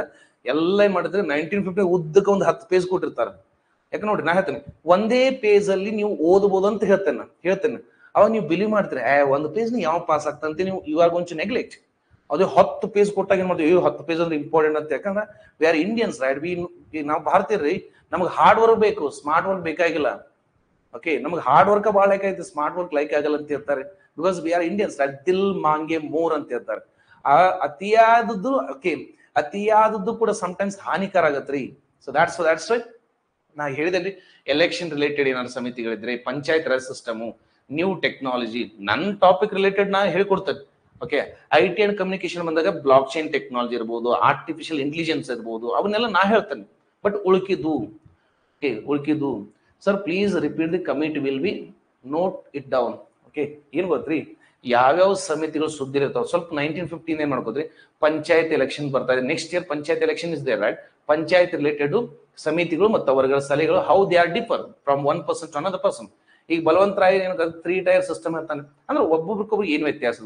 ನೆಕ್ಸ್ಟ್ ನ್ಯೂಸ್ ಅಲ್ಲಿ ಏನಾಗೋದು, ಪಶ್ಚಿಮ ಘಟ್ಟಗಳು. ಬೆಸ್ಟ್ ಎಕ್ಸಾಂಪಲ್ ನಾವು ಆಲ್ರೆಡಿ ಹೇಳಿದೇನ್ರಿ, ನ್ಯೂಸ್ ಅಲ್ಲಿ ಇದೀರಿ. ಓಕೆ, ಪಶ್ಚಿಮ ಘಟ್ಟಗಳು, ದಟ್ ಈಸ್ ಮಾಧವನ್ ಗಾಡ್ಗಿಲ್ ಸಮಿತಿ ಮತ್ತು ಕಸ್ತೂರ್ ರಂಗನ್ ಸಮಿತಿ. ಮನೆ ಏನ್ ಮಾಡಿದ್ರಿ, ಕಸ್ತೂರ್ ರಂಗನ್ ಸಮಿತಿ ಅಂದ್ರೆ ವರದಿಯ ಅಧ್ಯಯನಕ್ಕಾಗಿ ಡಾಕ್ಟರ್ ಸಂಜಯ್ ಕುಮಾರ್ ಸಮಿತಿ ರಚನೆ ಮಾಡ್ಯಾರ. ಮನೆ ಡಾಕ್ಟರ್ ಸಂಜಯ್ ಅಂದ್ರೆ ಪಶ್ಚಿಮ ರಿಲೇಟೆಡ್ ಸಮಿತಿಗಳು ಬೇರೆ, ಅಂದ್ರೆ ಪರಿಸರ ರಿಲೇಟೆಡ್ ಸಮಿತಿಗಳು ಬೇರೆ, ಟೆಕ್ನಾಲಜಿ ಏನಂತ ನಾ ಕವರ್ ಮಾಡ್ಕೊಡ್ತೇನೆ, ಎನ್ವೈರ್ಮೆಂಟ್ ಏನಂತ ನಾ ಕವರ್ ಮಾಡ್ಕೊಡ್ತೇನೆ. ಉಳುಕಿದ್ದು ಮಾತ್ರ ನೀವು ಮಾಡ್ಕೊಡ್ರಿ, ಬಿಕಾಸ್ ಅವು ನನ್ನ ಟಾಪಿಕ್ ಬರಂಗಿಲ್ಲ ಅಂತ ಹೇಳ್ತಾರೆ. ಬಟ್ ಆದ್ರೂ ನಾ ಎಷ್ಟಾಗುತ್ತ ಸಮಿತಿಗಳನ್ನ ನನ್ನ ಟಾಪಿಕ್ ಲಿಂಕ್ ಮಾಡಿ ಹೇಳ್ತೇನೆ ರೀ, ಡೋಂಟ್ ವರಿ. ಅನ್ರೇಕ್ ಅವ್ರ ನಾ ಫಸ್ಟಿಗೆ ಅದ್ರ ಹೇಳ್ದೇನ್ರಿ, ಎಲ್ಲ ಮಾಡಿ ಕೊಡ್ಬೇಕಂತಿರ್ತದ್ರಿ. ನಮ್ಮ ಕಮಿಟ್ಮೆಂಟ್ ಹೆಂಗಾಗಿ ಹೋಗ್ತ್ರಿ, ಯಾಕಾರ ಇಷ್ಟು ಕಮಿಟ್ಮೆಂಟ್ ತಗೊಂತೀವಿ, ನಮಗೆ ಒಂದೊಂದು ಟೈಮ್ ನಾನು frustration, because I am not able to give the personal time. I don't know whether you believe or not. ನಾವು ಊರಿಗೆ ಹೋದಾಗ ನನಗೆ ಬಹಳ ಇರಿಟೇಷನ್ ಆಗದೆ, ಅದು ಗೊತ್ತ್ರಿ, ನಮ್ಮ ಕಜಿನ್ ಬ್ರದರ್ಸ್ ನೋಡ್ರಿ, ಊರಲ್ಲಿ ನಾರ್ಮಲ್ ಕೆಲಸ ಮಾಡ್ಕೊಂತ MG ನರೇಗ ಆಯು ಸ್ಕೀಮ್ಸ್ ಎಲ್ಲ ಇದು ಮಾಡ್ಕೊಂತ ಅಟ್ಲೀಸ್ಟ್ ಮಂತ್ಲಿ 1 ಟೈಮ್ ಆದ್ರೂ ಗೋವಾ ಹಿಂಗ್ ಟ್ರಿಪ್ ಹೋಗಿ ಬರ್ತಾರ. ನಾನು 5 ವರ್ಷ ಆತ್ರಿ, 5 ವರ್ಷ I have not done any trip, ಯಾವ್ದು ಟೂರಿಸಂ ಮಾಡಿಲ್ಲ ಅಂದಾಗ ನನಗೆ ಎಷ್ಟು ಫ್ರಸ್ಟ್ರೇಷನ್, ಲಕ್ಷ ದುಡಿದ್ರು I am not able to spend that money in my own entertainment. ಯಾಕಂದ್ರೆ ಅಷ್ಟು ಕಮಿಟ್ಮೆಂಟ್ ತಗೊಂಡ್ರೆ ಅಂದ್ರೆ ಅದನ್ನ ಈಗ ನೋಡಿ, ಇವತ್ತು ಕ್ಲಾಸ್ ಕ್ಯಾನ್ಸಲ್ ಮಾಡಿ ಹೋಗ್ಬೇಕಾದ್ರೂ ಮನ್ಸು ಬರಂಗಿಲ್ಲ, ಅಂದ್ರೆ ವರ್ಕಾಲಿಕ್ ಆಗಿಬಿಟ್ಟಿವ್ರಿ ಅಂತ ಹೇಳ್ತಾರೆ. ಸೊ ಪ್ಲೀಸ್ ರಿಮೆಂಬರ್ ಸಮಿತಿಗಳನ್ನ ನೋಡ್ಕೊಡ್ರಿ. ಇಸ್ ಇಟ್ ಕ್ಲಿಯರ್ ನಾವು ಅಪ್ ಟು ಹಿಯರ್? ಈ ಸಮಿತಿ ಯಾವ್ಯಾವನ್ನ ಪ್ರಾಜೆಕ್ಟ್ ಬಂದಾಗ ಹೇಳ್ತಾನೆ, ಪ್ರಾಜೆಕ್ಟ್ ರಿಲೇಟೆಡ್ ಸಮಿತಿಗಳನ್ನ ಹೇಳ್ತಾನೆ. ಇಸ್ ಇಟ್ ಕ್ಲಿಯರ್ ನಾವು?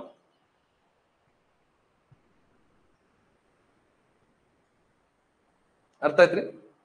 ಇಲ್ಲ ತಾನ್ರಿ, ಬೇಕಾದ್ರೆ ಸಮಿತಿಗಳನ್ನ ನೋಟ್ಸ್ ಮಾಡ್ಬೇಕಾದ್ರೆ ನನಗೆ ಕಳಿಸ್ಕೊಡ್ರಿ, ನಾವು ವೆರಿಫೈ ಮಾಡಿ ಅದ್ರಲ್ಲಿ ಯಾವ ಪಾಯಿಂಟ್ ಹಾಕ್ಬೇಕಂತೇಳಿ ನಿಮಗೆ ರಿಟರ್ನ್ ಕಳಿಸ್ಕೊಡ್ತೇನೆ.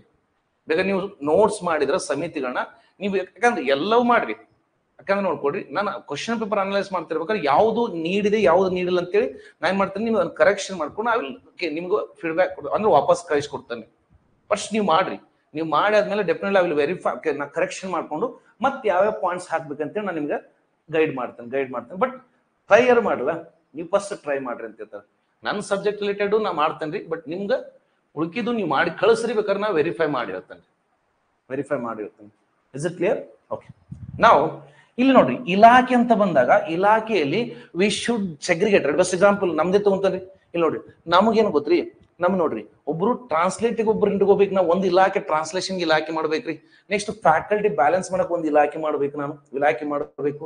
ಅದೇ ಟೈಪ್ ಆನ್ಲೈನ್ ಅಡ್ಮಿಷನ್ಸ್ ಎನ್ಕ್ವೈರಿ ಮಾಡಕ್ ಬಂದಾಗ ಒಂದು ಡಿಪಾರ್ಟ್ಮೆಂಟ್ ಇಡಬೇಕ್ರಿ. ಸೊ ಹೀಗಾಗಿ ಈ ಡಿಪಾರ್ಟ್ಮೆಂಟ್ ಆಫ್ ಸ್ಪೇಸ್ ಅಲ್ಲಿ 3 ಸಂಸ್ಥೆಗಳು ಕೆಲಸ ಮಾಡ್ತಾವ್ರಿ. ಈ ಡಿಪಾರ್ಟ್ಮೆಂಟ್ ಸ್ಪೇಸ್ ಅಲ್ಲಿ 3 ಸಂಸ್ಥೆಗಳು ಕೆಲಸ ಮಾಡ್ತಾವ. ಪ್ಲೀಸ್ ಇಲ್ಲಿಂದನೂ ಎಕ್ಸಾಮ್ಗೆ ಕ್ವಶನ್ಸ್ ರೈಸ್ ಆಗ್ರಿ. From this area also we have question in exam. ಈ ಪೋರ್ಷನ್ ಅಂದ್ರೆ ಎಕ್ಸಾಮ್ಸ್ ಅಲ್ಲಿ ಕ್ವಶನ್ ಆಗಿದವ್ರಿ. Please remembers. ಈ ಏರಿಯಾದಿಂದ ಕ್ವಶನ್ಸ್ ಆಗಿದವ್ರಿ. ಅಂದ್ರೆ ಇದೊಂದು ಇಲಾಖೆ ಐತಿ, ಇಲಾಖೆಲ್ ನಾ ಸೆಗ್ರಿಗೇಟ್ ಮಾಡ್ಬೇಕಲ್ಲ. Best example bank. ಯಾವ್ದೇ ಒಂದು ಬ್ಯಾಂಕ್ ಬ್ರಾಂಚ್ ಹೋದಾಗ ಏನ್ ಮಾಡ್ತಾರೆ, ಅಲ್ಲಿ ಏನ್ ಮಾಡ್ತಾರೆ, ಎನ್ಕ್ವೈರಿ ಟೇಬಲ್ ಬೇರೆ ಇರ್ತದ್ರಿ, ಅಲ್ಲಿ ಪಾಸ್ಬುಕ್ ಎಂಟ್ರಿ ಟೇಬಲ್ ಬೇರೆ ಇರ್ತದ್ರಿ, ಚೆಕ್ ತಗೊಳೋದು ಒಂದಿರ್ತದ್ರಿ, ಕ್ಯಾಶ್ ಡೆಪಾಸಿಟ್ ಒಂದಿರ್ತದ್ರಿ. ಲಾಸ್ಟಿಗೆ ಯಾರು ಇರ್ತಾರೆ, ಬ್ಯಾಂಕ್ ಮ್ಯಾನೇಜರ್ ಇರ್ತಾನಲ್ಲ. ಬ್ಯಾಂಕ್ ಮ್ಯಾನೇಜರ್ ಯಾರು ಹೇಳ್ತಾನ, ಬ್ಯಾಂಕ್ ಓನರ್ಗೆ ಹೇಳ್ಬೇಕಲ್ಲ, ಸರ್ ಈ ತರ ನಮ್ಗೆ ರಿಕ್ವೆಸ್ಟ್ ಬಂದು ಇದಂತೇಳಿ. ಫೈನಲ್ ಅಪ್ರೂವಲ್ ಬ್ಯಾಂಕ್ ಓನರ್ ಕೊಡ್ಬೇಕಲ್ಲ. ಬ್ಯಾಂಕ್ ಮ್ಯಾನೇಜರ್ ಏನ್ ಮಾಡ್ತಾನೆ, that particular person will maintain that branch only, right? Branch. So ಹೀಗಾಗಿ ನೋಡ್ಕೊಡ್ರಿ, ಫಸ್ಟ್ ಏನ್ ಗೊತ್ತ್ರಿ, ನಾವು ಯಾವುದೇ ಪ್ರಾಜೆಕ್ಟ್ ಮಾಡ್ಬೇಕಂದ್ರ we need have some investment, right? ಹೇಳ್ಬೇಕಲ್ಲ ಅವ್ರಿಗೆ, ನಮ್ ಪ್ರಾಜೆಕ್ಟ್ ಚೆನ್ನಾಗಿದೆ, ಯಾರಾದ್ರೂ ಬರ್ರಿ ಇದು ಮಾಡ್ರಿ ಅಂತೇಳಿ. ಸೊ ಹೀಗಾಗಿ ಇಲ್ಲಿ ಏನೈತೆ ಗೊತ್ತ್ರಿ, please remember commercial arm. Please remember, ಇದ್ರ ಮೇಲೆ ಕ್ವಶನ್ ರೈಸ್ ಆಗ್ಬೋದಂದ್ರೆ, ಸರ್ ವಾಣಿಜ್ಯ ಅಂಗ ಅಂದ್ರೆ ವಾಣಿಜ್ಯ ಅಂಗ ಅಂತ ಹೇಳ್ತಾರೆ. Under the department of space we have first thing that is commercial arm ಅಂತ ಹೇಳಿದ್ರೆ ವಾಣಿಜ್ಯ ಅಂಗ. ವಾಟ್ ಇಸ್ ಮೀನಿಂಗ್ ಆಫ್ ವಾಣಿಜ್ಯ ಅಂಗ? ಅಂದ್ರೆ what is meaning of commercial arm? Commercial arm ಅಂದ್ರೆ ಏನ್ರಿ? ಈಗ ಇಂಡಿಯಾ ಸೆಡ್ ದಟ್ ನೋಡಪ್ಪ, ನಾವು ಪ್ರಾಜೆಕ್ಟ್ ವರ್ಕ್ ಮಾಡ್ತಾ ಇದ್ವಿ. ಓಕೆ, ಚಂದ್ರಯಾನ 4 ಮಾಡಿದಾಗ ಆಲ್ರೆಡಿ ನಾವು ಚಂದ್ರಯಾನ 3 ಇಂದ we have created history. Chandrayaan 4 ಮಾಡಾತಾನಿ, ಅದಕ್ಕೆ ನಮ್ಗೆ ಸ್ವಲ್ಪ ಇನ್ವೆಸ್ಟ್ಮೆಂಟ್ ಬೇಕಾಯ್ತಿ. ನಮ್ಗೆ ಫ್ಯೂಚರ್ ಪ್ರಾಜೆಕ್ಟ್ಸ್ ಇವೆಲ್ಲದಂತೆ ಒಬ್ಬ ಹೂಡಿಕೆ ತರಬೇಕಲ್ಲ. ಬೆಸ್ಟ್ ಎಕ್ಸಾಂಪಲ್, ನಾವು ಫಸ್ಟ್ ಏನ್ ಮಾಡ್ತೀವಿ, ಪೇಪರ್ ಆಡ್ಸ್ ಕೊಡ್ತಿದ್ದೆ ಅಂತ ಹೇಳ್ತಾರೆ. ಈಗ ನಾವು ಸೋಷಿಯಲ್ ಮೀಡಿಯಾ ಮತ್ತು ವಿಡಿಯೋ ಎಡಿಟಿಂಗ್ ಒಬ್ಬ ಪರ್ಸನ್ ಹೈರ್ ಮಾಡ್ಬೇಕಲ್ರಿ. ಸಿ ಐ ಡೋಂಟ್ ನೋ, ಇದು ಬಿಲ್ಡಪ್ ಅಂತಲ್ರಿ, ಹೇಳ್ಕೊಂತೇನೆ ಅಂತಲ್ಲ.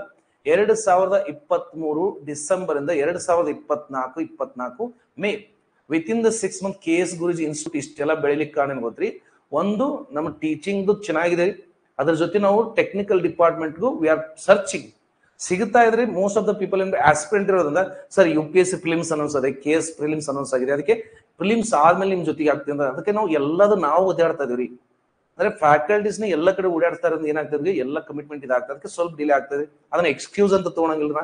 ಅದೇ ಟೈಪ್ ಯಾಕಂದ್ರೆ ಹೊಸದಾಗಿ ಹೆಂಗಿರ್ತವಲ್ಲ ಅದನ್ನ ನಾವು ಇನ್ವೆಸ್ಟ್ಮೆಂಟ್ ತರಬೇಕಲ್ರಿ. See commercial, what is the function of commercial arm?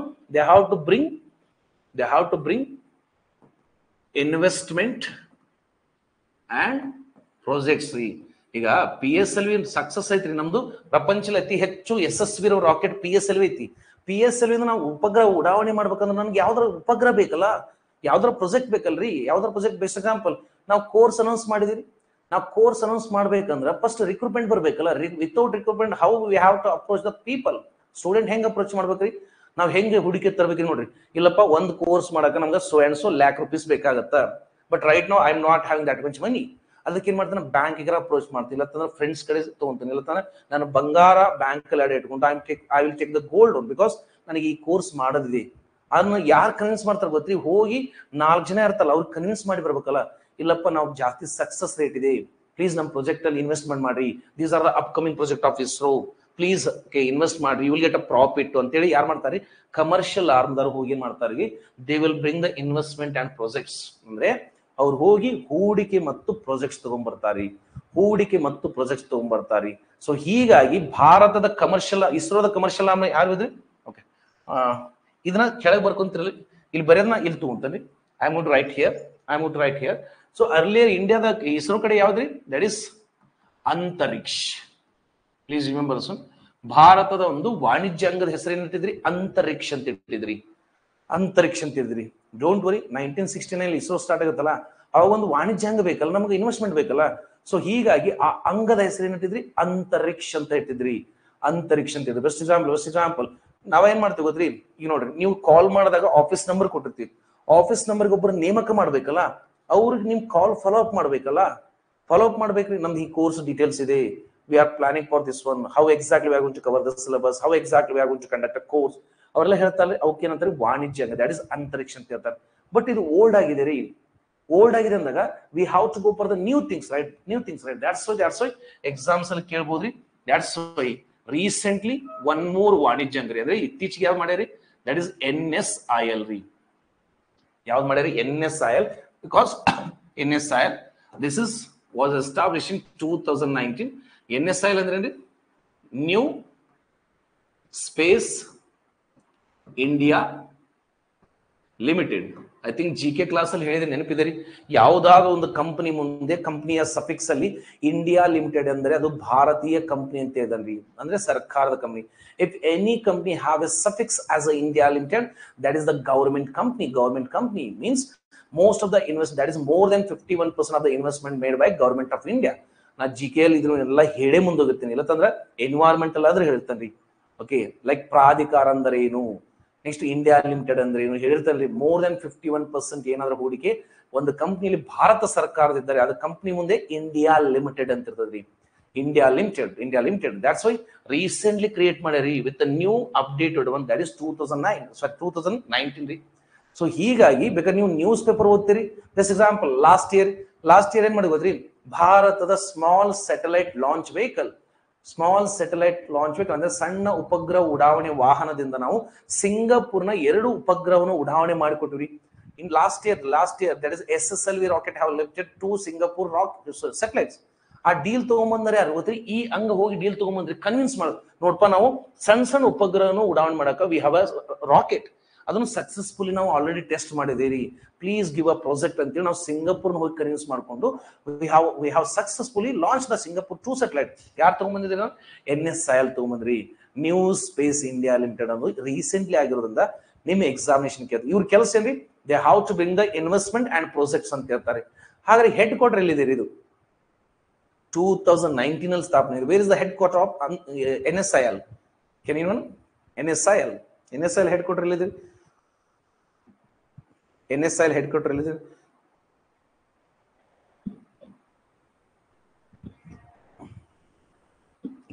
ಅದೇ ಹೇಳಿದ್ನಲ್ಲಿ, ಸ್ವಲ್ಪ ಬೆಂಗಳೂರಲ್ಲಿ ಅಂದ್ರೆ ಕರ್ನಾಟಕದಲ್ಲಿ ಏನಾದರೂ ದೇಶದ ಸಂಶೋಧನಾ ಕೇಂದ್ರಗಳ ಹೆಡ್ ಕ್ವಾರ್ಟರ್ ಇದ್ರೆ ನಿಮ್ಮ ಎಕ್ಸಾಮಿನೇಷನ್ ಕೇಳ್ತಾನೆ. So please remember, that is headquarter located in Bengaluru ರೀ. ರೀಸೆಂಟ್ಲಿ ಫಾರ್ಮ್ ಆಗೈತ್ರಿ 2009. ಅಂದ್ರೆ ಅಂತರಿಕ್ಷ ಇತ್ರಿ, ಬಟ್ ಓಲ್ಡ್ ಆಗಿದೆ ಅಂತೇಳಿ ಹೊಸದು ಮಾಡಿದ್ರಿ, new space India limited. Bengaluru. ಬೆಂಗಳೂರದಲ್ಲಿದೆ. ಓಕೆ, ಬೆಂಗಳೂರದಲ್ಲಿದೆ. ಓಕೆ, ನೀವು ಹಂಗೆ ಕಂಟಿನ್ಯೂ ಮಾಡ್ರಿ. ನಾ ಈ ಕಡೆ ಇದನ್ನ ಅರೇಂಜ್ ಮಾಡ್ತೀನಿ, because I need to have a space for explanation space ಬೇಕು ನನಗೆ. ನಾವು ಇವ್ರು ಏನ್ ಮಾಡ್ತಾರೆ ಗೊತ್ತ್ರಿ? ಓಕೆ, ಇವ್ರು ಏನ್ ಮಾಡ್ತಾರ? ಭಾರತೀಯರು. ಓಕೆ, ಇಂಡಿಯನ್ಸ್ ಇನ್ವೆಸ್ಟ್ ಮಾಡ್ತಾರೆ ಅಂದ್ರೆ ಓಕೆ, ನೋ ಪ್ರಾಬ್ಲಮ್ ಅಂತ ಹೇಳ್ತಾರೆ. ಒಂದು ವೇಳೆ ನಾನ್ ರೆಸಿಡೆಂಟ್ ಆಫ್ ಇಂಡಿಯಾ ಅಂದ್ರೆ ಭಾರತದವ ಅಲ್ಲ, ಭಾರತದ ಪ್ರಜೆ ಅಲ್ಲ, ಅವ್ರಿಗೆ ಹೋಗಿ NSIL ಕನ್ವಿನ್ಸ್ ಮಾಡಿದ್ರೆ, ಹಿಂಗ ಇಸ್ರೋ ಬಹಳ ಒಳ್ಳೆ ಪ್ರಾಜೆಕ್ಟ್ ಮಾಡ್ತಾ ಇದೆ ಅಪ್ಕಮಿಂಗ್ ಅಲ್ಲಿ, we have very important project, please investment ಅಂದ್ರೆ. ಹಾಗಾದ್ರೆ ಭಾರತದಲ್ಲಿ ಒಬ್ಬ ವಿದೇಶ ವ್ಯಕ್ತಿ ಹೂಡಿಕೆ ಮಾಡಬೇಕಾದ್ರೆ ಎಷ್ಟು ದಾರಿಗಳಿವೆ ರೀ? ಇದು ಕೂಡ ಕ್ವಶನ್ ಆಗೈತ್ರಿ. ಈಗ NSIL ಹೋತು, ಇನ್ವೆಸ್ಟ್ಮೆಂಟ್ ಅವ್ರು ಕೊಡ್ತೇನೆ ಅಂತ ಹೇಳ್ತಾರ, but I need to have some routes, right? ಯಾವ್ದೋ ಒಂದು ದಾರಿ ಇರ್ಬೇಕಲ್ರಿ. That is investment roots.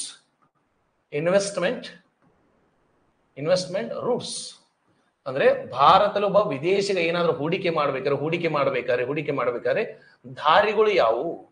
How many routes are there to invest foreigner in Indian project? ಈಗ NSIL, I take example, I am from America ರೀ, ನಾವು ಒಬ್ಬ business man ಇದೀನಿ. NSIL ನೀವೆಲ್ಲ ಬಂದು ನಾನು ಕನ್ವಿನ್ಸ್ ಮಾಡಿದ್ರಿ, ಹಿಂಗ ಚಂದ್ರಯಾನ 4 ಪ್ರಾಜೆಕ್ಟ್ ಬಹಳ ಲಾಭದಾಯಕವಾಗಿದೆ, lots of the information finding ಮಾಡ್ತಾರೆ. ದೋಸ್ ಇನ್ಫಾರ್ಮೇಶನ್ ನಾಳೆ ಪ್ರೈವೇಟ್ ಪೀಪಲ್, ಕಂಪ್ನಿಗಳು ನಮ್ಮ ಮಾಹಿತಿಯನ್ನು ನಮ್ಮಿಂದ ತಗೋಬೇಕಾದ್ರೆ you can demand more money ಅಂತ ಹೇಳ್ತಾರ. ಬಟ್ ನಾ ಇನ್ವೆಸ್ಟ್ ಮಾಡಕ್ ರೆಡಿ ಇದೀನಿ. ಐ ಆಮ್ ನಾಟ್ ಇಂಡಿಯನ್, ನಾ ಭಾರತೀಯ ಅಲ್ಲ ರೀ, ಅಮೆರಿಕದ ಪ್ರಜೆ, ಅಮೆರಿಕನ್ ಬಿಸ್ನೆಸ್ ಮ್ಯಾನ್ ಇದೇನ್ರಿ. ನಾ ಇವಾಗ ಇನ್ವೆಸ್ಟ್ ಮಾಡ್ಬೇಕಂದ್ರೆ there has to be some routes, right? ಎಷ್ಟು ವಿಧಗಳಲ್ಲಿ ಒಬ್ಬ ವಿದೇಶಿಗ ಭಾರತದಲ್ಲಿ ಹೂಡಿಕೆ ಮಾಡ್ಬೋದ್ರಿ? ಅಂದ್ರೆ ಈಗೇನ್ ಮಾಡ್ತೇನೆ ನಾನು ಇಷ್ಟ ತನಕ ಸ್ವಲ್ಪ ಪೊಲಿಟಿಕ್ಸ್ ಟಚ್ ಮಾಡಿದೆ. ನಾವು I have to go for economics link ಕೊಡ್ಬೇಕ್ರಿ. ನಾವು I have to give economics link. ಹಾಗಾದ್ರೆ ಒಬ್ಬ ಭಾರತದ ಪ್ರಜೆ ಅಲ್ಲದ ವ್ಯಕ್ತಿಯು ಇನ್ವೆಸ್ಟ್ ಮಾಡಕ್ ಒಪ್ಕೊಂತಾನ. But there has to be proper route, right? Proper route, right? Yes, that is sir, ಇದರಿಂದ ಹೂಡಿಕೆ ಮಾಡಬಹುದು ಸರ್, FDI ಅಂತ ಹೇಳ್ತಾರೆ. ಹೌದ್ರಿ, ವಿದೇಶಿ ನೇರ ಹೂಡಿಕೆ ಅಂತ. ಪ್ಲೀಸ್ ರಿಮೆಂಬರ್ ಸರ್, FDI ಮುಖಾಂತರ ಹೂಡಿಕೆ ಮಾಡಬಹುದು ಸರ್. ಫಾರಿನ್ ಡೈರೆಕ್ಟ್ ಇನ್ವೆಸ್ಟ್ಮೆಂಟ್ ಅಂತಾರೆ. ಅಂದ್ರೆ ಭಾರತದ ಪ್ರಾಜೆಕ್ಟ್ಸ್ ಗಳಲ್ಲಿ ವಿದೇಶಿಗರು ಹೂಡಿಕೆ ಮಾಡಬಹುದು. ಯಾವ ರೂಪದಲ್ಲಿ? FDI, foreign direct investment. ಪ್ರಪಂಚದಲ್ಲಿ ಅತಿ ಹೆಚ್ಚು FDI ಅನ್ನು ಪಡೆದುಕೊಳ್ಳುವ ದೇಶ ಯಾವುದು? Can you answer that? ಅಂದ್ರೆ ಆ ದೇಶದ ವ್ಯಕ್ತಿ ಅಲ್ಲದ ಪ್ರಜೆಗಳು ಆ ದೇಶದಲ್ಲಿ ಜಾಸ್ತಿ ಹೂಡಿಕೆ ಮಾಡ್ತಾರಂದಾಗ ಪ್ರಪಂಚದಲ್ಲಿ ಅತಿ ಹೆಚ್ಚು FDI ಅನ್ನು ಸ್ವೀಕರಿಸುವ ದೇಶ ಯಾವುದು? Which country is the largest receiver of FDI? ಪ್ರತಿ ಆಲ್ಮೋಸ್ಟ್ ಒಂದು 7-8 ವರ್ಷ ಅದೇ ದೇಶದ್ರಿ. ನೋ, ಇಂಡಿಯಾ ಅಲ್ಲ ರೀ, ನಾಟ್ ಇಂಡಿಯಾ.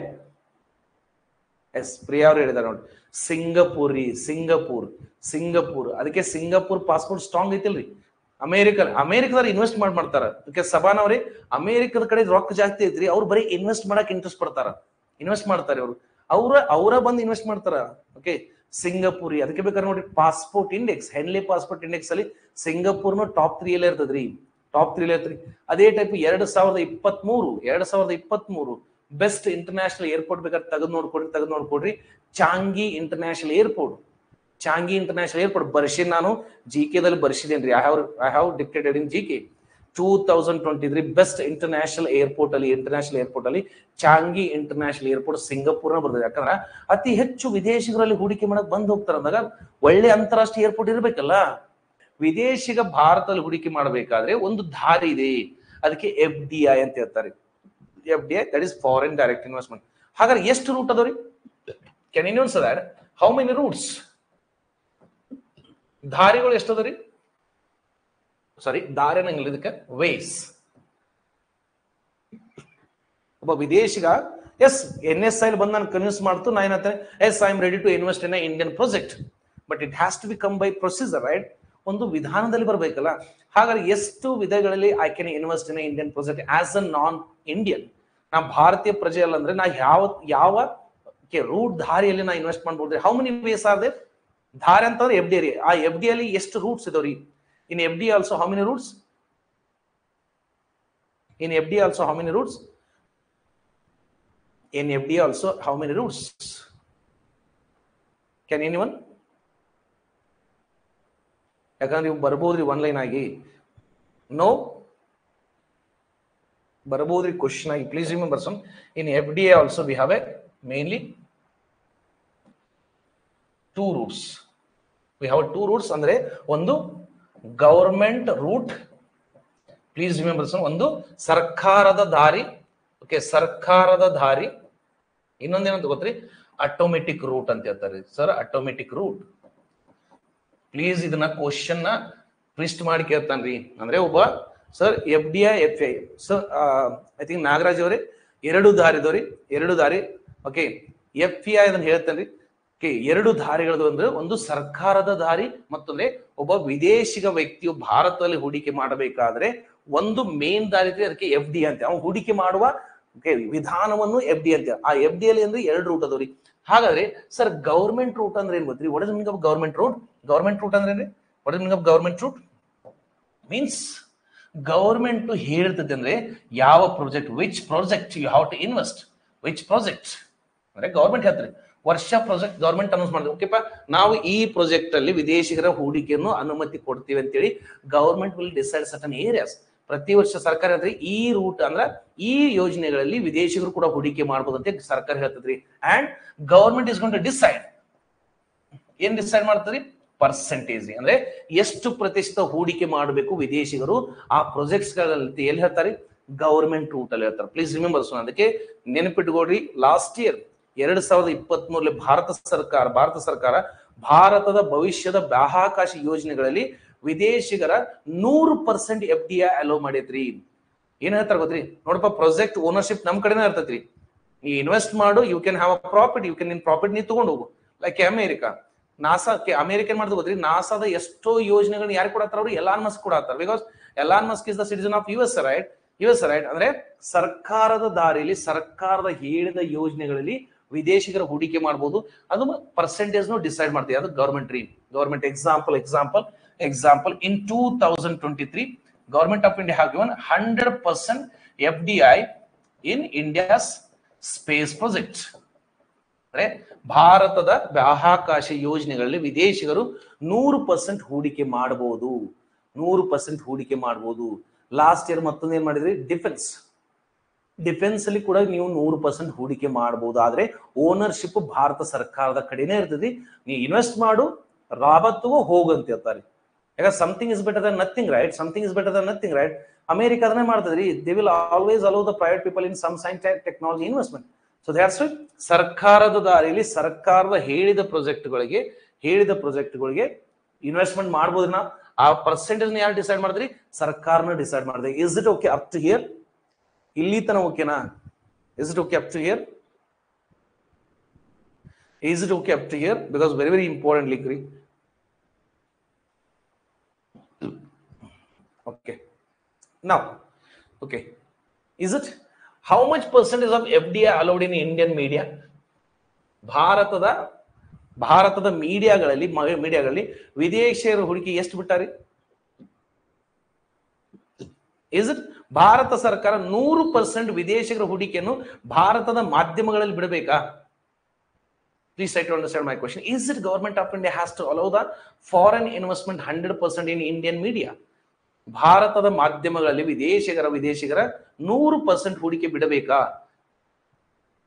ಬಿಡಬಾರ್ದ್ರಿ. ಬಿಟ್ರಿ ಏನಾಗತ್ತೆ? ಓನರ್ ಏನ್ ಹೇಳ್ತಾನ, ಕೆಲಸಗಾರ ಕೇಳಬೇಕಲ್ಲ.